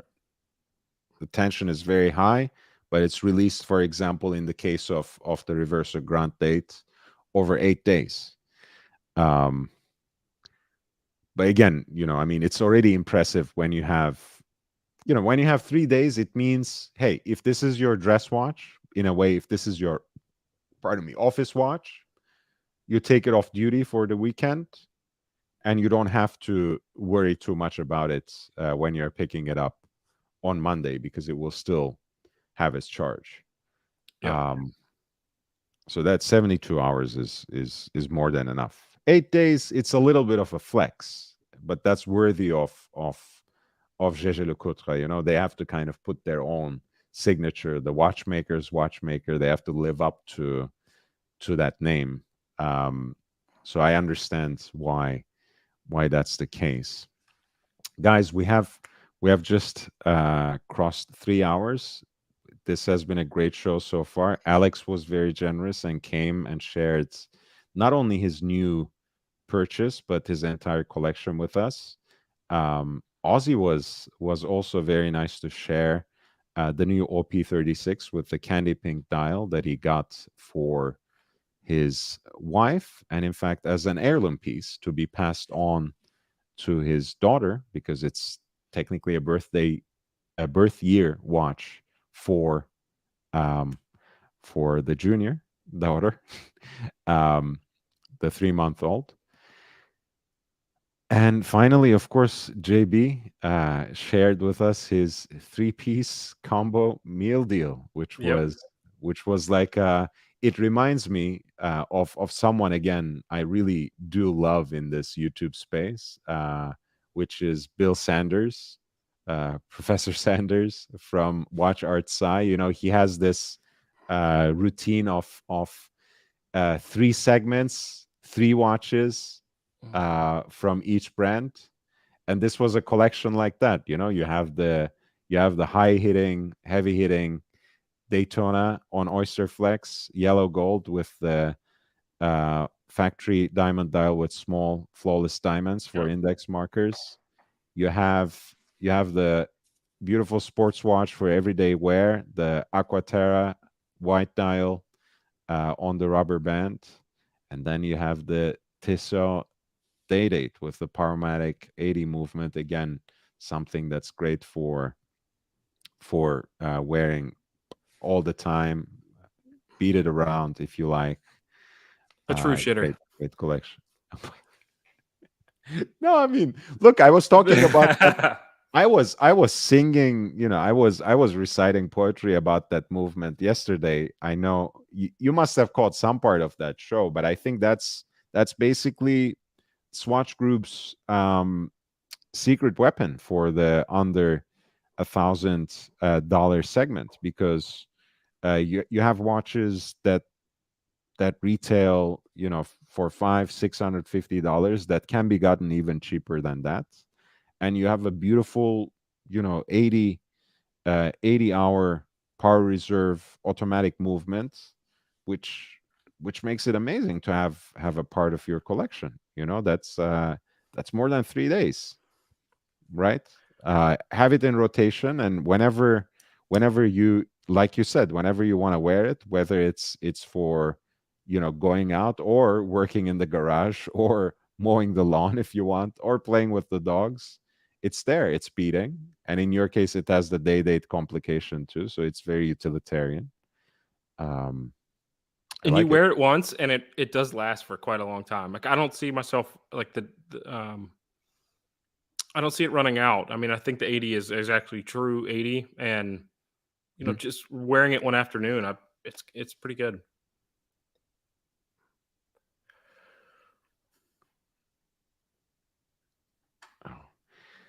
Guys, if you heard the ring, I actually have a delivery that I need to pick up, so I don't get to complain for no reason whatsoever. So I will leave you with JB for just 1 second, if that's okay with you, JB. That works.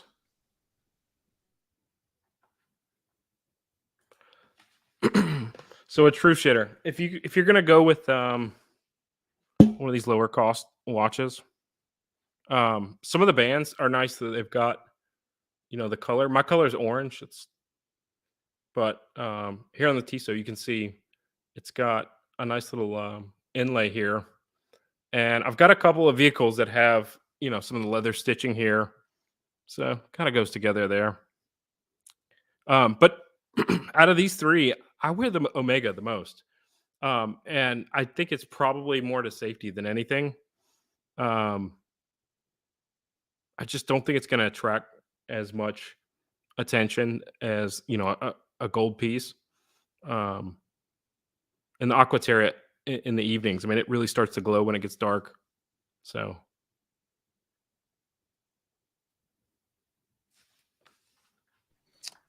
Hey, baby girl, how are you?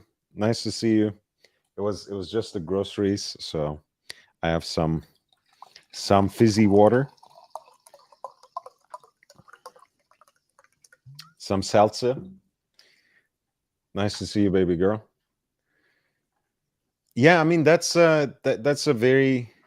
could be actually a very nice 3-piece collection. You have something for every occasion in there, and you have a precious metal piece. And generally, it's also, you know, it's not just any 3 watches picked at random too, in the sense that they do express something very sporty and utilitarian, even for the really heavy hitting piece. Yeah. Right. See on the side of the Aquaterra, but both of them basically have the orange, you know, kind of inlay there. The stitching, right? Exactly.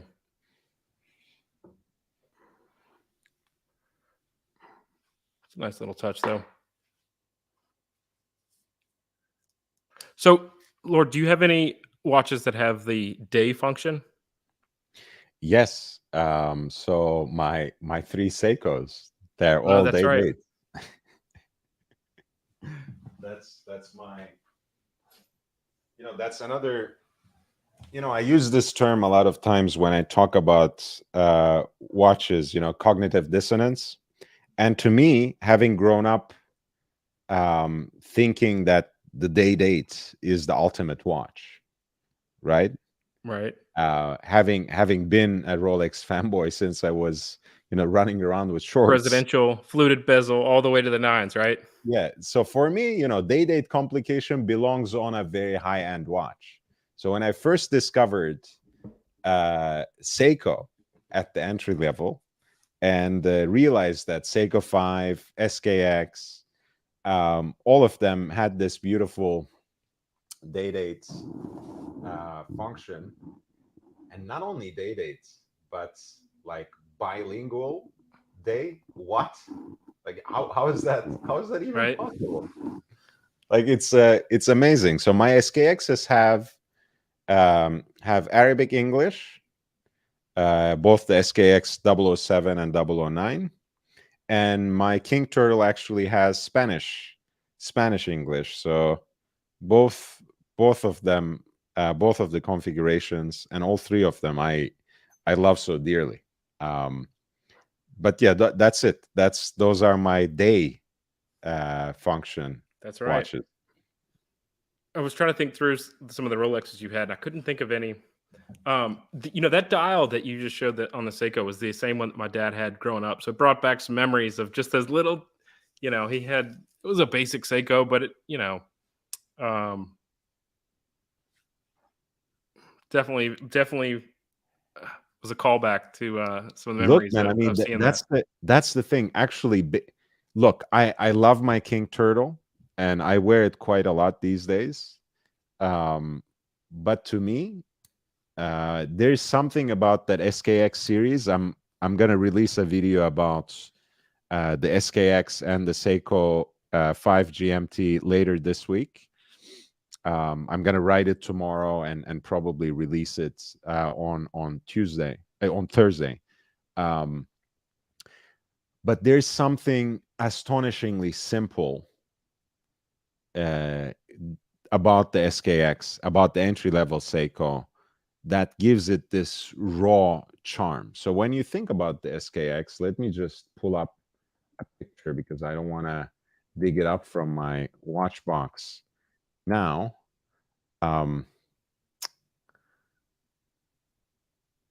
It has so many aspects of it that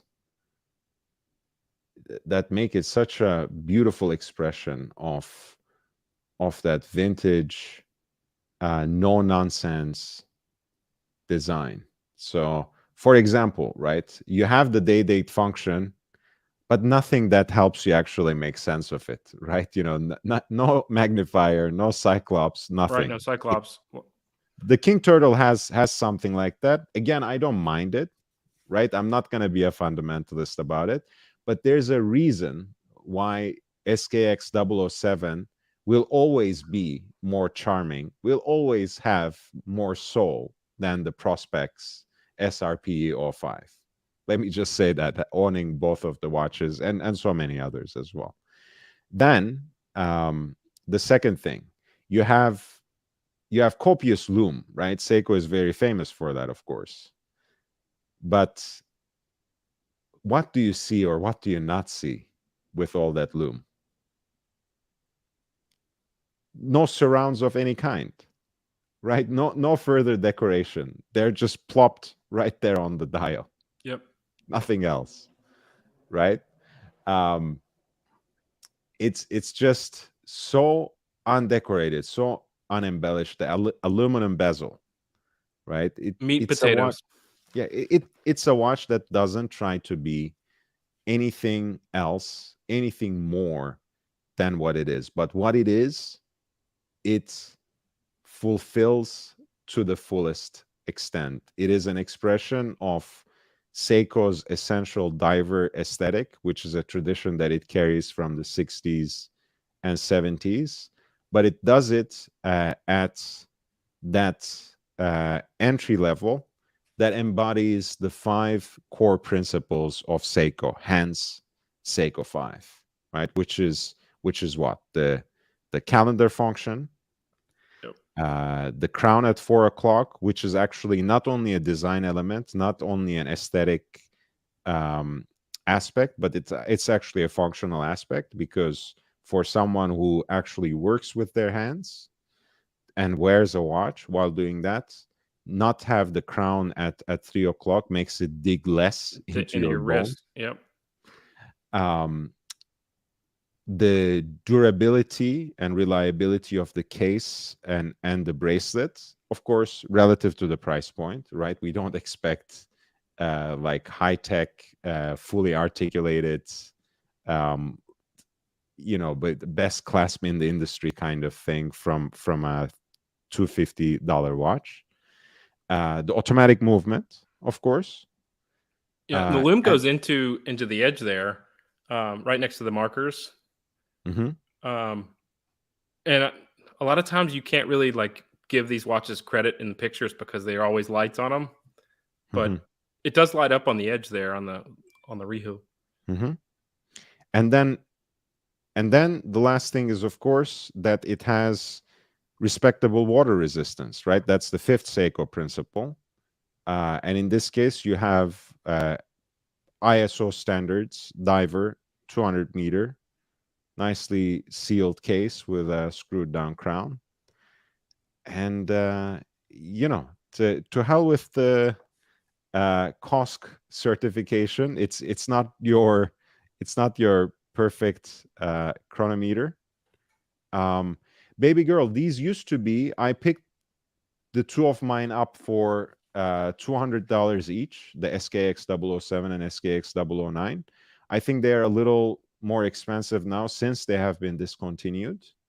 But the Seiko 5 GMT series, which they advertise as the Seiko 5, SKX Sports GMT as well, I think really express this aesthetic. The water resistance is more Seiko 5 than SKX, so it's 100. But I think the black one of this series, which will retail right under 500 when it comes out next month, could be a great expression of that particular ethos. I think you can still find. Sorry, you can still find the SKXs in the secondary market, but I think they're now around $400, $500 anyway. Sorry, JB, go ahead. No, on this one, is the bezel bidirectional, or does it move? I think it is bidirectional. It's a 24-hour bezel, so it goes in both directions, if I'm not mistaken. I still haven't laid my hands on them, but I want to say it's bidirectional. Let me double check. 42 millimeter, and it'll wear a little smaller though, right? With the placement of the crown. Seiko does wear these cases do wear smaller than they look, for sure. If you look at like the Omega, the diver that they have, I mean that thing is enormous. The 42. I tried it on; it was just entirely too big. But this looks nicely sized. I'd have to try it on. But I mean, I think at this price point, I mean, you know what you're getting here, and it's not just marketing junk, you know. No, I think, you know, for a sub 500 watch, these are great, and for, you know, for some of us who have been huge fans of, yeah, it is a bidirectional bezel. Yeah, for some of us who have been fans of the Seiko SKX, I think this new series is really a great gift. And I like the Batman clone in the center looks a little confused to me. Am I a Submariner? Am I a GMT? Or, you know? Yeah, absolutely. I mean, I agree. That's why I almost immediately lean towards the black one, because I feel that's, again, no nonsense. It's not trying very hard. You have the legibility with that arrow-shaped 24-hour hand that's also red. And it's actually a bicolor bezel again. It's just, black and like a charcoal gray, right? So that's pretty cool. The orange one is also, cool in the most confused sense of the way, as you put it, because it's like orange is very much a Seiko diver aesthetic. Classic. But it is a classic, so it can get away with that. Whereas in the middle, you have a little more confusion, I think, like you said, because it reminds people a little too much of what Rolex already has as a travel watch, as a GMT function watch. I like the orange, just like Baby Girl. Yeah. You see the orange and you realize, oh, it's a Seiko, and you're just like, okay, I can get away with that. Yeah. Like the Orange Monster, for example, which is like a Seiko classic, right? Yep. It could be an anathema for any other brand, but like, for Seiko, it's just very aggressive and very cute at the same time, because that's the Orange Monster, for example, right? That's a watch that expresses that. And if you think about like the luxury very watches, they stay away from orange so often. If you think about like what's orange out of the Rolex factory, you have like the Milgauss hands, but just not, that color's just not used that much. Mm-hmm. It's you have the orange GMT hand, orange 24-hour hand, and Explorer 2, of course. Right. This has this watch, by the way, and it's again a very beautiful Seiko, very aggressive, very brutal, but like a true blood sports watch, nice diver watch. I dig it. Yeah. And again, I think it draws all the design elements, right? Even the shape, even the curvature of the bezel, everything, and the general monochromatic aesthetic, including the bezel, which is also stainless steel, everything draws the attention into the center, including the index markers, which is unapologetically orange. So it's actually a very nice way of popping out that orange, where everything else is quite muted, and if it's not, it's pointing inside to the core of the watch, which is just essentially 99% of watches are kind of like contoured the other way, where it's more concave, and this one is kind of looking inward, bringing it all to the center. Really, really nice. Yeah. But I mean, you see like Sapphire Sandwich, all those that are just crowned off from the top. And some of the examples we looked at today that, you think about like the green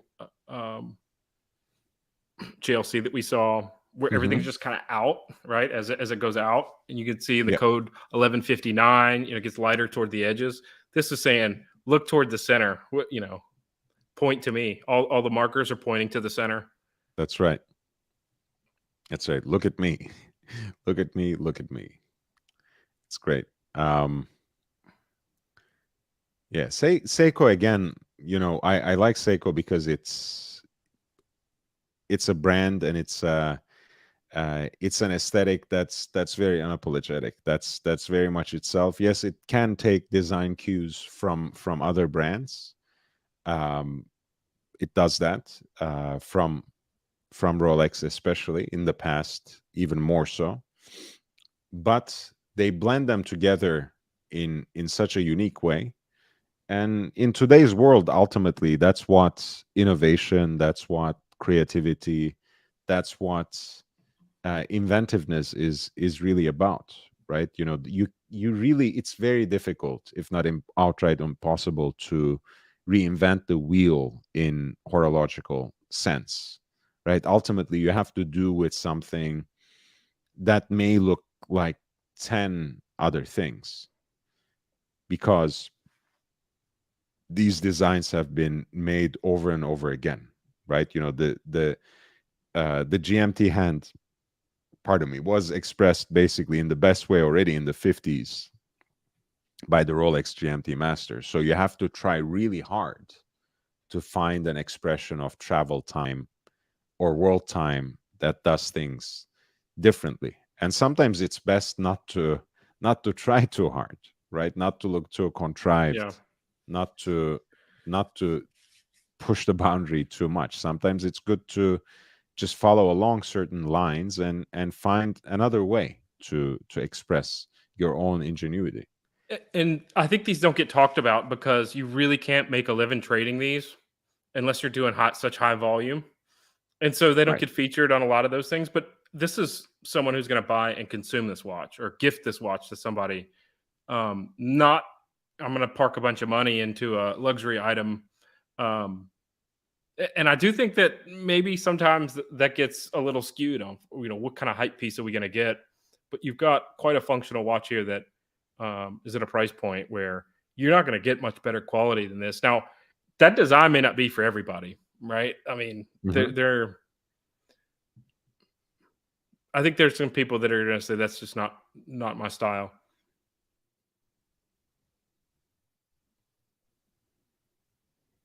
I'm trying to, since I said, you can't really reinvent the wheel, and there are not only so many ways of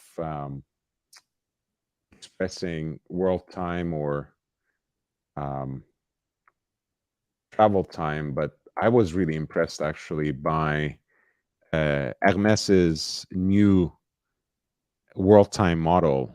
I don't know if you have seen this. It's called Le Temps Voyageur, and it has this concept of what they call an equestrian planet, where the dial kind of moves around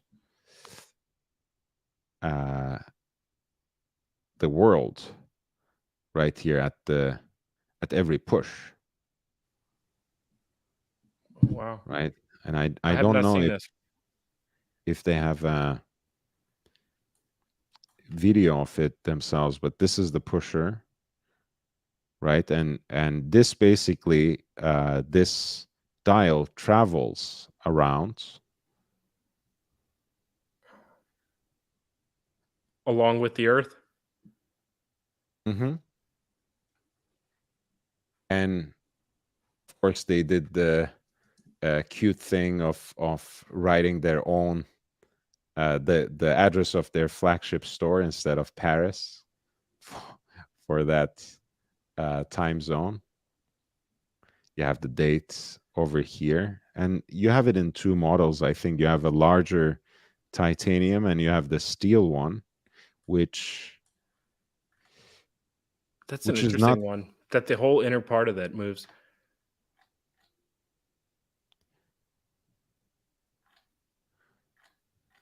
So each click of the pusher at 9 o'clock, which is right here, will advance the time 1 hour. And it keeps moving, with this red indicator as well. So now it's Beijing, right? 4:29.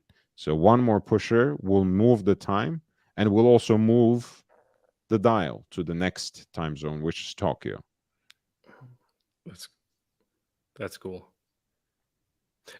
Hermes cracked in just last year into the top 20 Swiss watchmaker by total sales.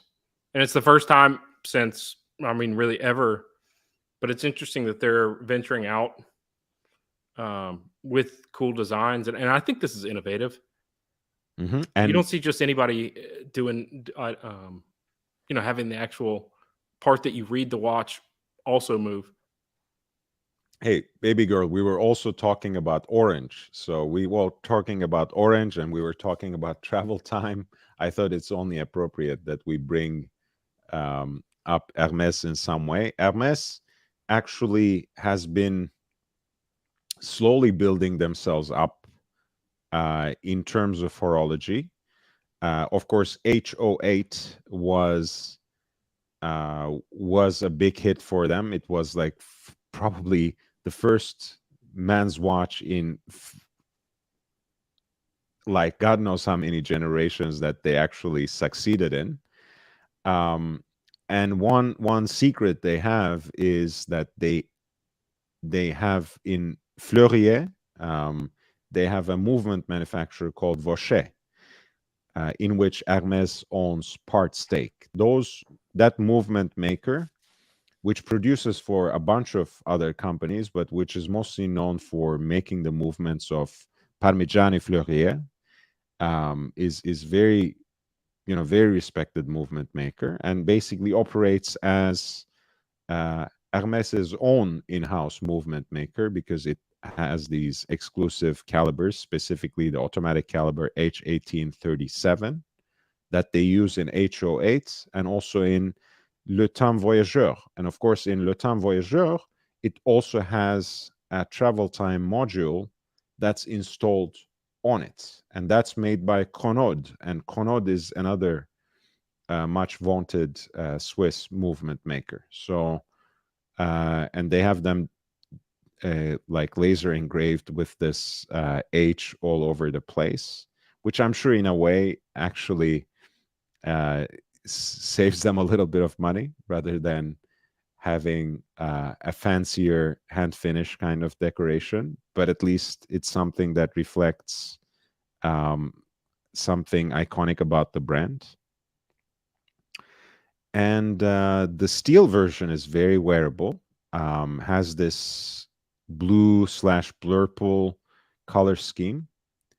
The titanium one is a little larger, but the blue dial is 38 millimeter in diameter, and it's 22.5 USD, which again, for this kind of world time watch, is not outrageous.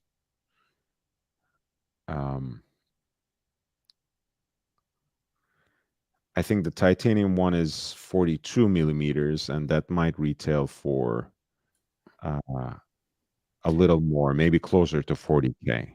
It's interesting that they are coming out kind of with an innovative product like this, and also having an Apple Watch 7 version in their collection. Yeah.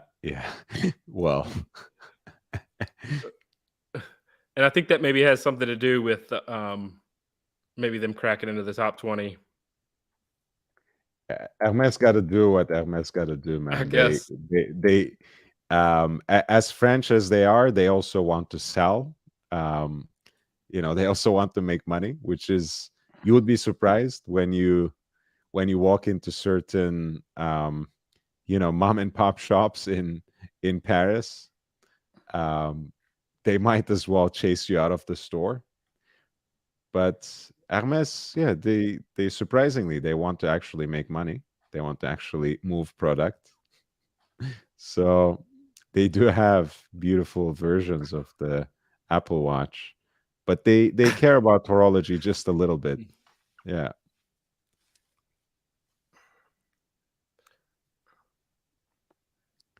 And interestingly, I think these watches are already sold out. I don't think you can find them on their website already. It's gone. Yeah, I was curious on how difficult these would be. I mean, the H08 now is finally, available. These used to be gone. You could never find it on the website. Like you literally either had to go through an authorized dealer for Hermes watches, or get on some imaginary wait list in the boutique to get these. But now at least they're back. French. Does it say French made at the bottom? To all Paul,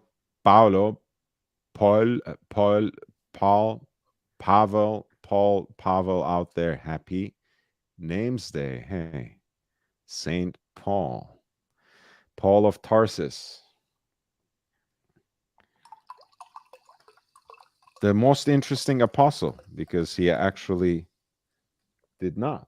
So this is extra large 42. What are the other sizes. They've Oh no, I think that must be some sort of mistake, unless they're coming up with a different lineup. Because in this Sure. case, H08 is always the same case, but they have different materials, different finishes, different straps. It's not all there, unfortunately. You also have the graphene, which is the ceramic case, titanium bezel. messed up the 4. Well, I mean, they did it intentionally, but Yeah. I can understand if it looks messed up. One thing that, again, people were making fun of the Alpinist, like there are about 10 different fonts on the dial. Alan was saying this is actually a font that was made out of full cloth by the Hermes design department. So you can see how unitary and harmonious everything is on the dial, because the one you see on the date disc is the same 4. It's the same 2. Right. Um, It's not the but 29th, it's the 24th. Yes. So if you don't like it, you don't like it. There's no truth to that. I'm just I can't calling it defend out. it too hard. But I think this is also a cool Oh yeah. cool watch. I like to see anyway. that the fashion brands are getting into this. They've put out some junk over Mhm. the years, Yeah. and they've also partnered with some luxury watch brands to. Hermes sponsors a lot of international jumper horse shows, so we professional equestrians all support Hermes in many ways through their products. Amazing, baby girl! I didn't realize that you were an equestrian. Hermes, of course, started its life as a saddle maker, so that's their heritage. So when you go actually to their flagship store in 24 Faubourg Saint-Honoré, they still have not only the more ancient original products, but also a whole line of products, from horse blankets to saddles to many other things that they still sell out of there. And it's like that whole place is like a museum anyways. So they have both historic products and current products, and very, very helpful sales associates all over. Anyone who goes to Paris would do themselves a great favor to stop by the 24 Faubourg Saint-Honoré flagship store of Hermes. But I'm glad to hear this, baby girl. You have all the bracelets also and the belts. Nice. That's very fashionable. This one has the dials similar to that Hamilton, where it's got a little bit of texture. Maybe this one feels a Yes. little suede, not so much sandpaper. I wanna say, to me, H08 has kind of the look of a very modernist and stylized field watch. So the fact that you saw the similarities between Hamilton and Hermes is it doesn't surprise me. And honestly, again, that's because people love this sort of ceramic material, and it is harder to work with. That has a little bit of a premium, but at the usual range, even from the boutique, these are not so bad. They're not too expensive. So 53.50. It's an interesting price point that they're marketing themselves in. Again, I mean, it's a rubber band watch, right? I'm not exaggerating too much. It's titanium rubber band, so it's not. We're not talking about like a precious metal piece on one of the most exquisite leather bands they produce. But I'm glad they have a sports watch that they market at this level.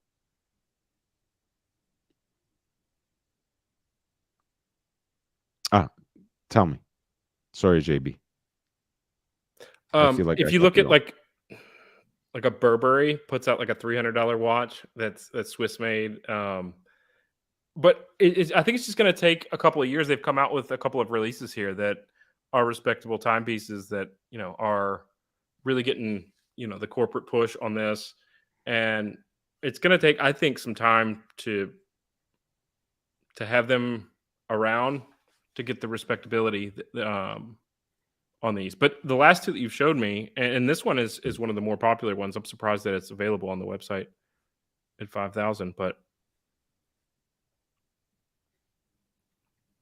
yeah, luxury brand that's not necessarily, you know, like Cartier has quite a bit of jewelry and other luxury items that are not necessarily all focused on watch.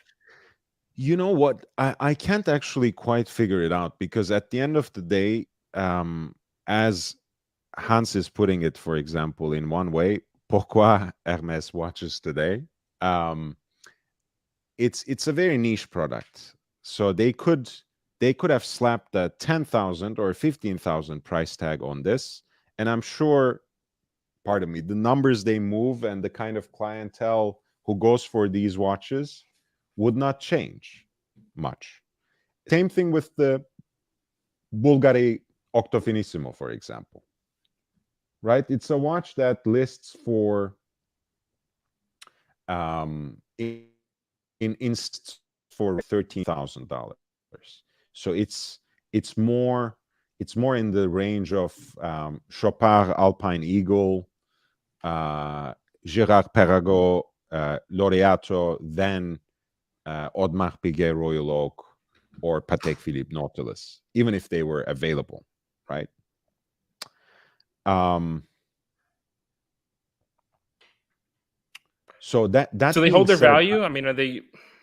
I do sometimes wonder what the thinking really is behind that particular price segment. They do more or less when it comes to the Bulgari Octofinissimo. I think in the secondary market they're probably trending closer to 10 than 12. But it's not like Breguet, for example, where you know it sells for 35 and it's already 17 and a half or 15 out of the door. And I really do wonder, because Bulgari is trying really hard, right? Every year they're trying to break a new record, especially with the thinness of the movement. A new award brought home. They're certainly trying to flex something. And again, Bulgari is very niche. This design, it's very niche. Like I'm sure they didn't want it to be necessarily a marginal and edgy product in the worst sense of the word, but I'm sure they also didn't imagine that this would be a mainstream hit either. It's a monster of a design. For me, in a good way, but probably for 90% of the people, not. I hated this design when I first saw it, and it didn't click until I actually put it on my wrist. It just didn't work, because Octo Roma, the original Janta design for Bulgari, it's like half as complex as that one. So you take a Janta design, which is already edgy, and you put 3-4 more layers onto it. So you're really asking for trouble. You're not going to have a mainstream hit when you try that hard. But it does push the other major brands to think about, are my watches the right thickness, right? You've got this example here that is executing at a high level, being incredibly thin. And there's nothing really in a Rolex line, or maybe the AP's got, you know, the ultra thin, but it doesn't come close to the thickness here, right? I mean, this is less than 6.5, so it's much thinner than even a Nautilus and a Royal Oak. So, and it has, you know, respectable water resistance, 60-hour power reserve, a micro rotor movement that a lot of the so-called high horological houses would be jealous of. Again, of course, not purely hand finished or anything. It's mostly machine, but still good finish. Platinum micro rotor. So no one would bat an eye if they priced it at 20K rather than 13K. But they clearly wanted to price it like a Chopard Alpine Eagle or Girard-Perregaux Laureato and actually try to compete with unobtainable watches at a different segment. I'm not sure how much they're succeeding. And again, Bulgari is not really its own brand, right? It's owned by LVMH. So I'm not even sure who's making these decisions, but I'm kind of surprised that I was always surprised that this watch is really at this segment. The titanium one is a little more expensive, and that one is even more unreal in a way if you're into it. I felt it was a little too much because it was really like for a thin watch like this, it really disappears kind of. Like it's sorry, this is the ceramic one. Like it's too light, if you know what I mean, JB. So when you put it on, did it feel nice and balanced? I mean, it's so thin. What was your initial thoughts when you had it on your wrist? In steel, it feels very nice. Actually, they had the pink gold version too in the Bulgari boutique last time I went. That feels amazing. It just doesn't look as good, if you ask me, as the steel or titanium one. But that feels very substantial. The titanium, it's almost too light. And of course, you have the balance bridge here, which, again, for a thin movement like this, you probably want that because you want some balance, some robustness. But yeah, I don't know even how many grams this thing is. Probably it says right there in the details. It does not. This is even thinner, by the way, the titanium one. Think of how difficult. I mean, titanium's a hard metal, but just the cost to form something that thin and precise in such a hard metal, incredibly strong and light, but I could just see the headaches that just the hardness would take in the manufacturing process. So it weighs 73 grams in titanium, and in the steel,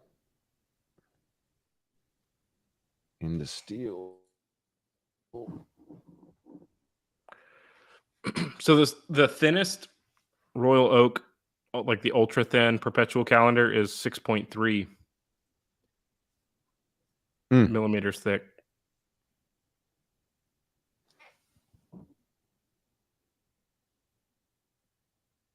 This one's 5.15. Yeah, and the oh wait, I couldn't find how much the steel actually weighs. Yeah, the jumbo is right around 8 millimeter thin, by the way. So the 3-hander, well, two-hander with the dates, I should say. That is. Do you think they have that extra part there just so the bracelet has something a little more substantial to hang on to? It might be. It might be. You mean the extra step of the case? Yep. Coming off the sides there.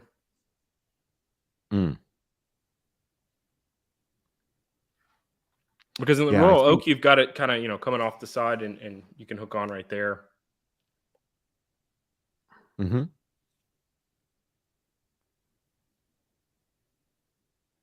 So this is the original Shanta design, basically, right? You see already how how edgy it is.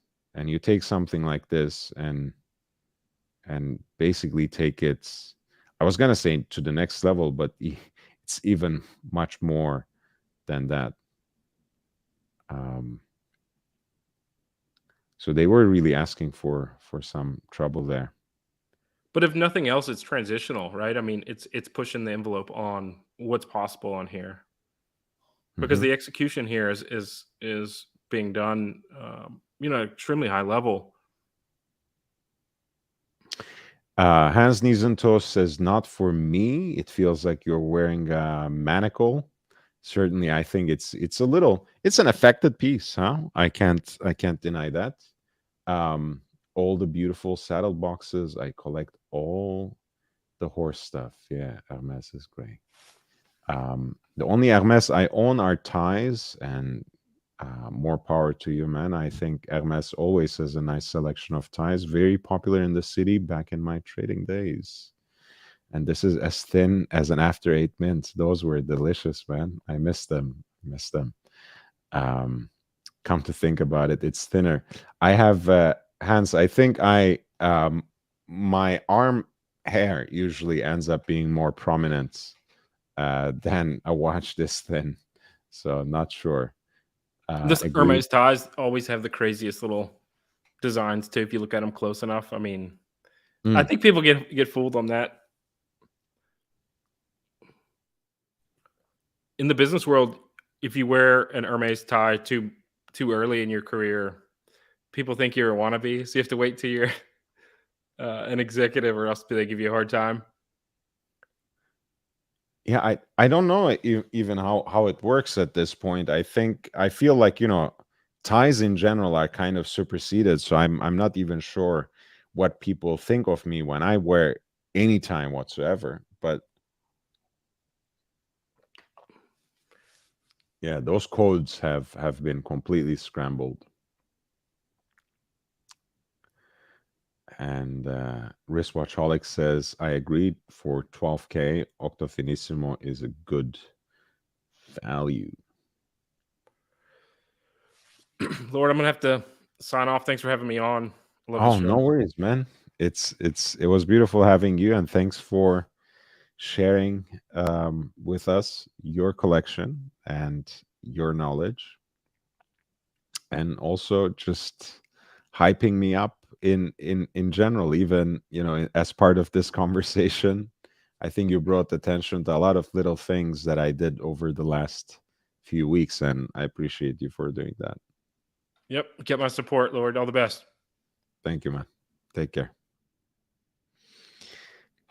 Guys, we are approaching the 4th hour mark, meaning our 5th hour, actually. I'm going to go for another 30 minutes. I know we have a lot of our UK / continental audience waking up, rising up at this time. So let's keep it going for another half hour. And thank you for being here. Thank you for your support. Thank you for being in the audience. Thank you for being so engaging. Again, the quality of this core audience that I have, to me, is the most important thing, and it's what keeps me going. So I really appreciate you. Hit that like button if you have enjoyed the show today, if you have learned something from it. Subscribe if you haven't. I have these late shows every day, 7:30 Pacific, 10:30 East Coast time. And we go for at least 3 hours, but usually much longer than that. I also drop content 2 or 3 times a week. And if you check them out, I drop them in the conversation here too and link them. And hey, if you can't find the kind of content you like, you can always email me at lordhellespontv@gmail.com, and I will make sure to create some personalized content or something that's catered more towards your taste, not only in terms of these long live streams, but also more condensed videos that are mostly like from 6 to 15 minutes, somewhere along there, usually less than 10, because I think that makes them a little more digestible for most of the audience. But the most important thing you can do is just spreading the word, sending the link out on other platforms so we can expand this community, so we can enlarge this community, and you can help me reach 1,000 subscribers, which will help me get this channel monetized. So I would, with that being said, if you want to help this channel become self-sustaining, if you want to contribute already, if you want to encourage me in creating this sort of content, you can always consider a PayPal contribution. That's my primary point of contact as well. lordhellespontv@gmail.com. lordhellespontv@gmail.com. I also have a Cash App, and that's $LHVVV, $LHVVV.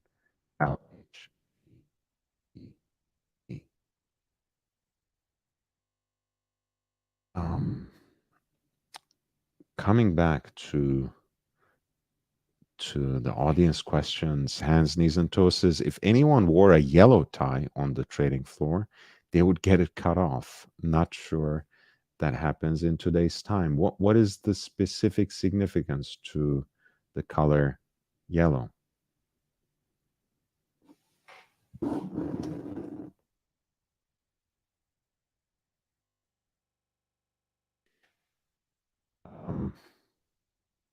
Question, Hans says, if you had to name one style icon that has made the biggest impression on your style, who would it be?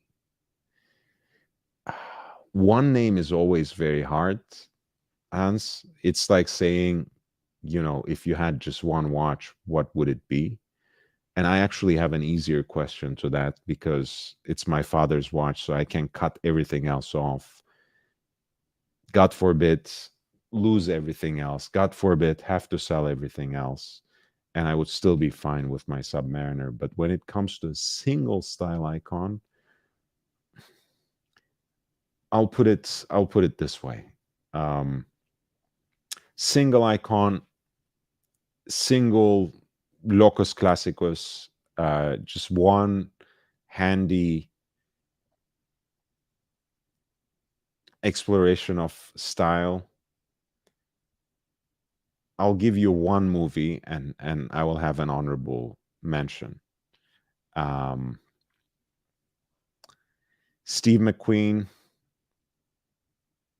in The Thomas Crown Affair, because I think he wears such a variety of different outfits in that movie, from a three-piece suit to a casual, windbreaker and canvas sneakers and everything in between. I think that movie, in and of itself, is a very nice stylistic universe that you can learn quite a bit from, and it doesn't hurt that the protagonist is the king of cool. And as the honorable mention, since I'm a huge fan of Cary Grant, I would also name name Charade as an honorable mention. I really like Cary Grant's style in that movie, and again, it doesn't hurt that you have the great late Audrey Hepburn across him. I think that's a great one. Can I name a third movie, Hans? Can I be frank and honest with you? If you allow me, I will name a. Yes, Hans. Can I tell you something? I watched that movie for the first time in during my childhood, in the old country, and that scene, after he completes the heist and comes home and folds his glasses and starts laughing maniacally, I was like, that is the coolest thing I've ever seen in my life. Like, I want to have the same pair of glasses. So I've gotten a lot of little things in my life, where I could only dream about it when I was a little kid. But there are two things, two items that made me so happy when I could actually get a pair of my own. One was the Persol 714, and the two was actually Roy Jones's signature Jordan sneakers. I've gotten a lot of luxury, high luxury shit, that I could only dream about when I was much younger. Um, but nothing made me as happy as having wanted, Persol 714s, the folding sunglasses, for decades, and then finally having the opportunity to get a pair of my own. I was, just like, it's like a very special day for me. And same thing with the Roy Jones Jordan sneakers, because he was one of my favorite boxers when I was growing up. Um, hey, I think we have good news. I think we are going to the Tudor boutique tomorrow. I think Alex is making up his mind, and we might be able to pick up another new piece for him, the Tudor Black Bay Pro, tomorrow. Hans says, I love Ham's Draper style, Don Draper style in Mad Men. Yes, yes, I do as well. I mean, I think we have something in common there as well. Pardon me. Um, the third one, did you allow me to make a third movie choice? I think I will, in fact, force the boundaries a little more and ask for, well, actually say two in one, because um, both the French original adaptation of that novel and the American remake of it are beautiful movies. And I have in mind uh, Patricia Highsmith's The Talented Mr. Ripley. So it was actually originally a French movie called Un Plein Soleil, directed by René Clément, and Alain Delon was Ripley in the movie, and Maurice René was Greenleaf, Dickie Greenleaf, and that's a very stylish movie.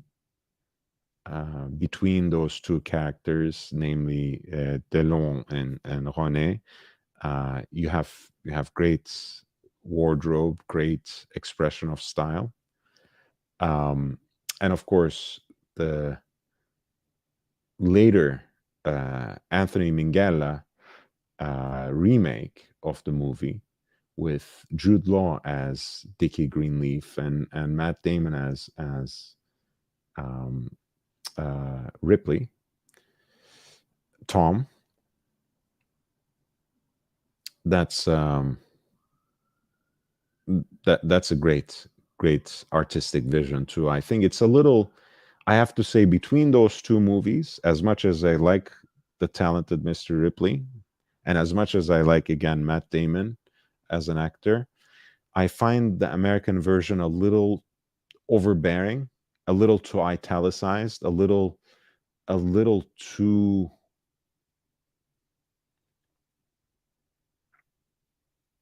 in your face, right? That it's like everything is so emphatically made romantic and Southern Italian and Mediterranean, that it can hit you in your face a little too much. The French version, Un Plein Soleil, is a little bit more subtle in its staging and dramatization of the story, as well as um, the entire atmosphere of of that setting. Amazing. Yeah, the jazz club scene in Naples is amazing. Nailed post-war Italy. And JB says Roy wore those shades after fights too. Hey, Roy Jones has actually, I think, great style. Again, you have to appreciate different kinds of style. That's, I think, when it comes to style, you have to keep an open mind. So I don't have one style icon really, but Hans put me on my toes, basically. No pun intended. So I had to come up with a couple of things. But yeah, if I were to sum up my inspirations for style in 3 movies, it would be that. If I had just one choice, I would just say Steve McQueen in the Thomas Crown Affair. And not only, again, because he's the king of cool. Yes, that helps a great deal.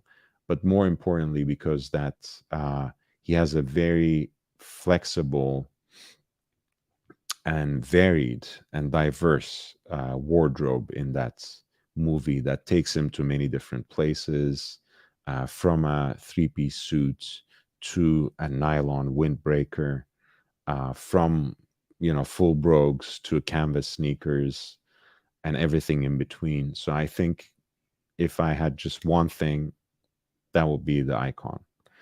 Other than that, I like a lot of Italian businessmen and their style, but oh yeah, Marcello Mastroianni would be also a great example. And also, it's yeah, man. The glamour scenes in Blow have some amazing styles. Oh.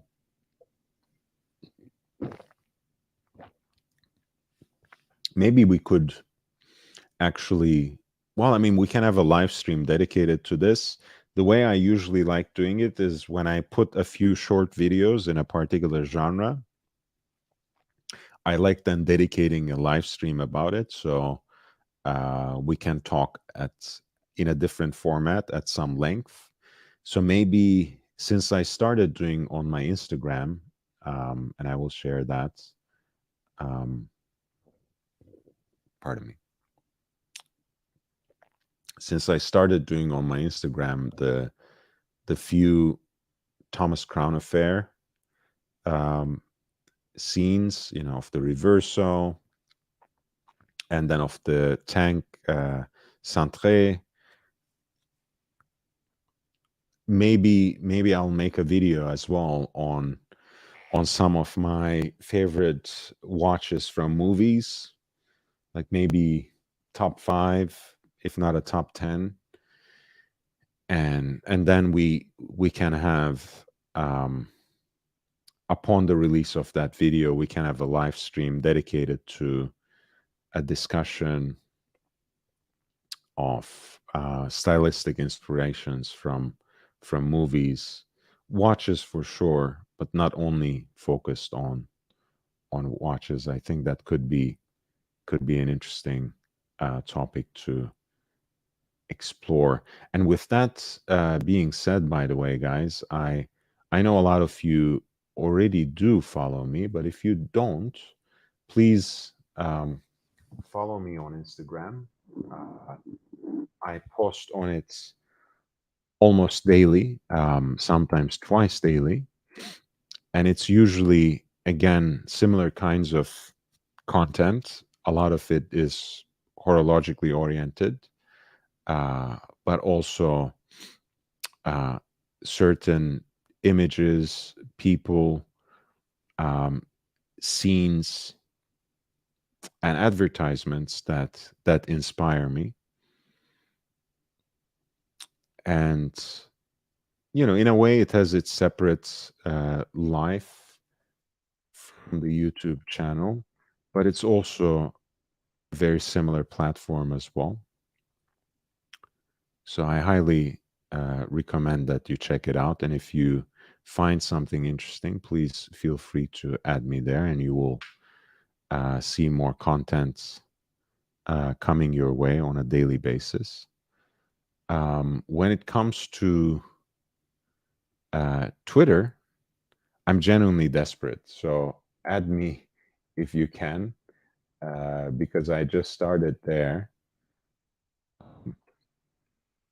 And I use it mostly to post the videos and drive some traffic towards my channel. But since I don't have many followers there, I can't really reach anyone or blast it in any way.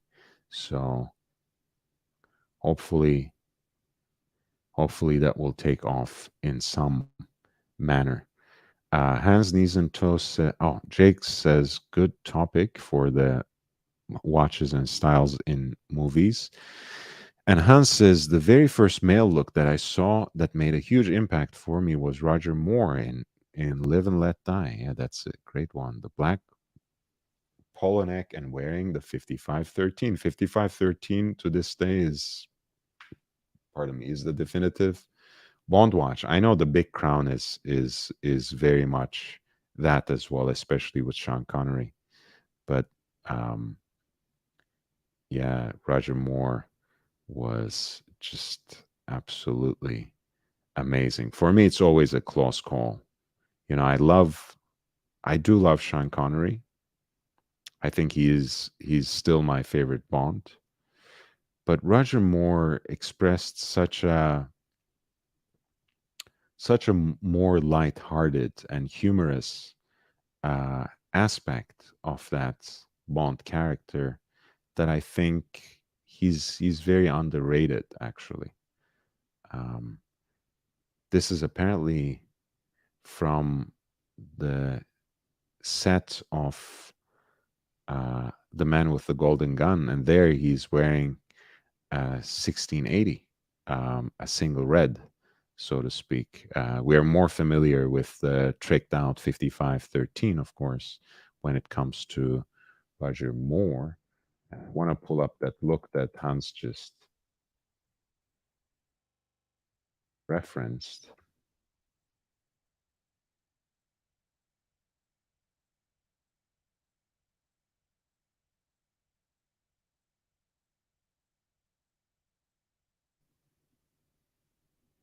And yeah, that's a cool one.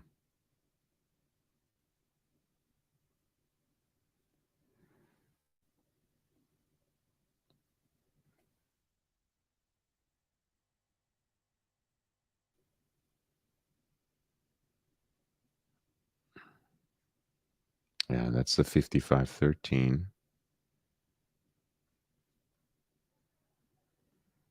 And that's him wearing the 5513 and the black polo neck, black roll neck, black turtleneck.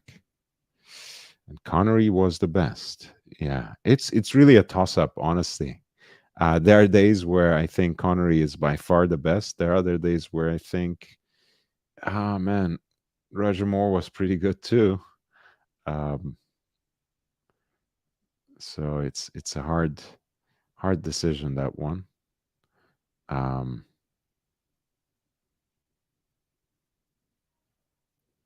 But of course, Bond movies always, even though again it's a very idealized vision of it, but they do have some very distinct and very influential moments in style as well. No matter how it can seem comical in retrospect.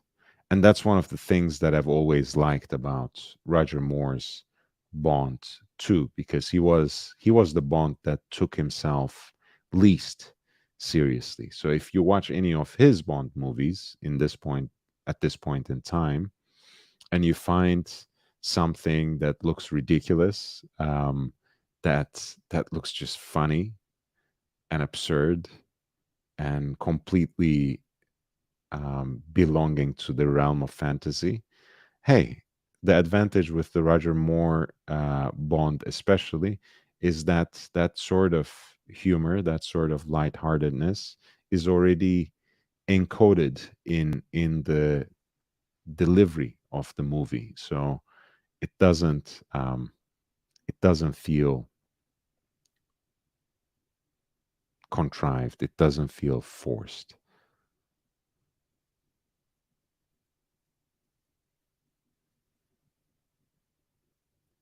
And of course, Roger Moore was very long lasting. I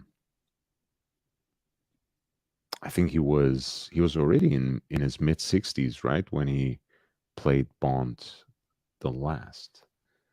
Um,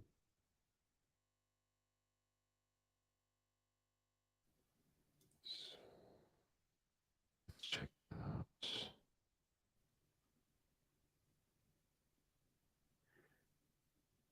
Yeah, View to Kill was from 1985, and he was okay. I exaggerated a little bit. Um,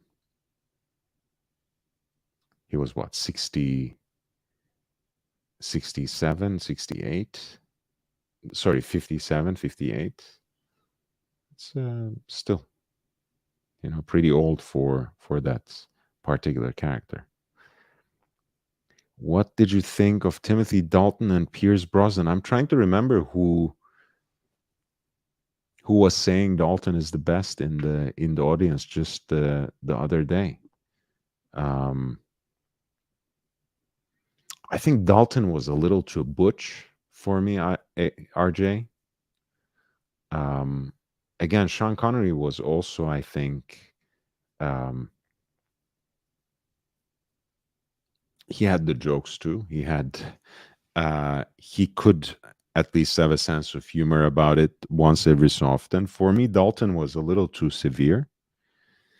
I liked Pierce Brosnan. Pierce Brosnan is actually the Bond that belongs more properly to my time. I'm a mid '80s child, um, so I really grew up more with Pierce Brosnan than with any other Bond. Um, I think Brosnan's Bond aged well, quite honestly. Um, I do like Daniel Craig, but I think Craig started off on such a high on Casino Royale, which is just an amazing plot, anyways.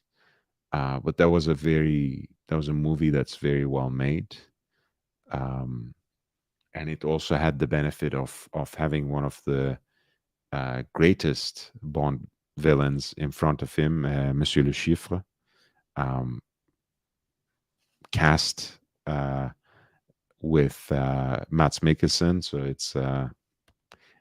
it was pretty great. Um, and again, Daniel Craig has the benefit of having been cast against some of the best villains in the history of all Bond movies, if you ask me. I mean, Javier Bardem's Silva, for example, I think by far my favorite Bond villain. Um,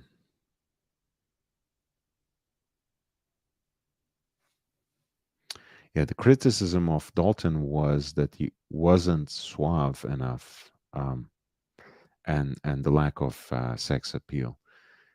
I think he had his own sex appeal, to be brutally honest with you, but I think he was a little, yeah, he was a little butch. He did strike you across as a little more on the born spectrum than the smooth talking or the light-hearted Bond that was already established by Sean Connery and by Roger Moore.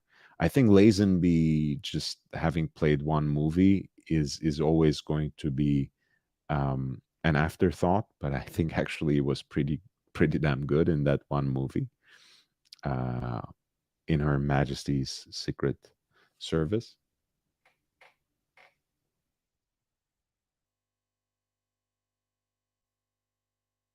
On Her Majesty's Secret Sorry about that. Casino was the best he did. Yeah, it was just a great high. And again, I think Skyfall was great more thanks to Bardem than Craig necessarily, and they had great chemistry actually. That whole scene when he interrogates him, when Silva interrogates Bond, that I think is amazing. RJ says they said Dalton lacked that compared to previous Bonds. And again, like, Dalton had a hard job. I think all of the Bonds have their virtues, to be honest, including Lazenby, as I said. But yeah, and Casino Royale was a true Ian Fleming Bond story, and that does make a difference. And he wore 16610. Dalton, I think Dalton did wear a Submariner date exactly like that. Yeah. And GB Vol, welcome back. So guys, again, it's almost midnight here. So upvote if you haven't. Subscribe if you are not a subscriber to this channel already. I have these live streams every day, and I come out with different types of content on a weekly basis as well, which will only increase in time. So stay tuned and click that bell icon so you are up to date.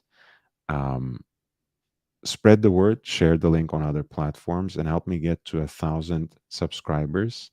And if you want to contribute until then, you can see the information in the crawling ticker and in the video description. PayPal is a possibility, and that's connected to my primary point of contact. That's lordhellespontv@gmail.com, lordhellespontv@gmail.com. I also have a Cash App, $LHVVV, $LHVVV.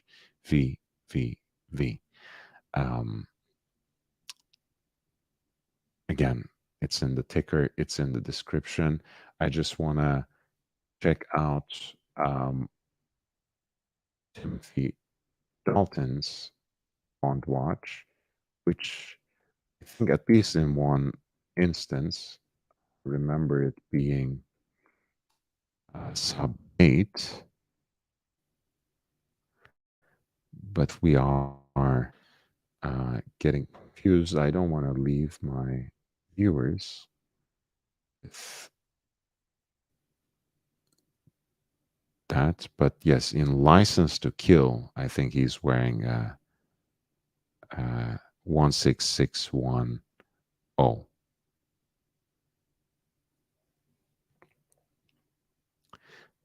Good night, Hans. And GB Vol says Bernard Hopkins versus Antoine Eccles was Oni Fubo Sports last night. Such a great fight.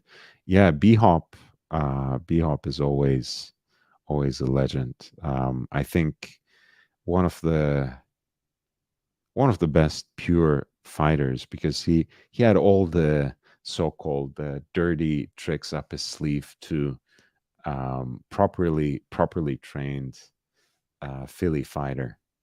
Great guy, such a legend, and a vegan to boot. Big Meech is hopping away from the stream. And guys, thank you again for being here. Thanks for your support and presence.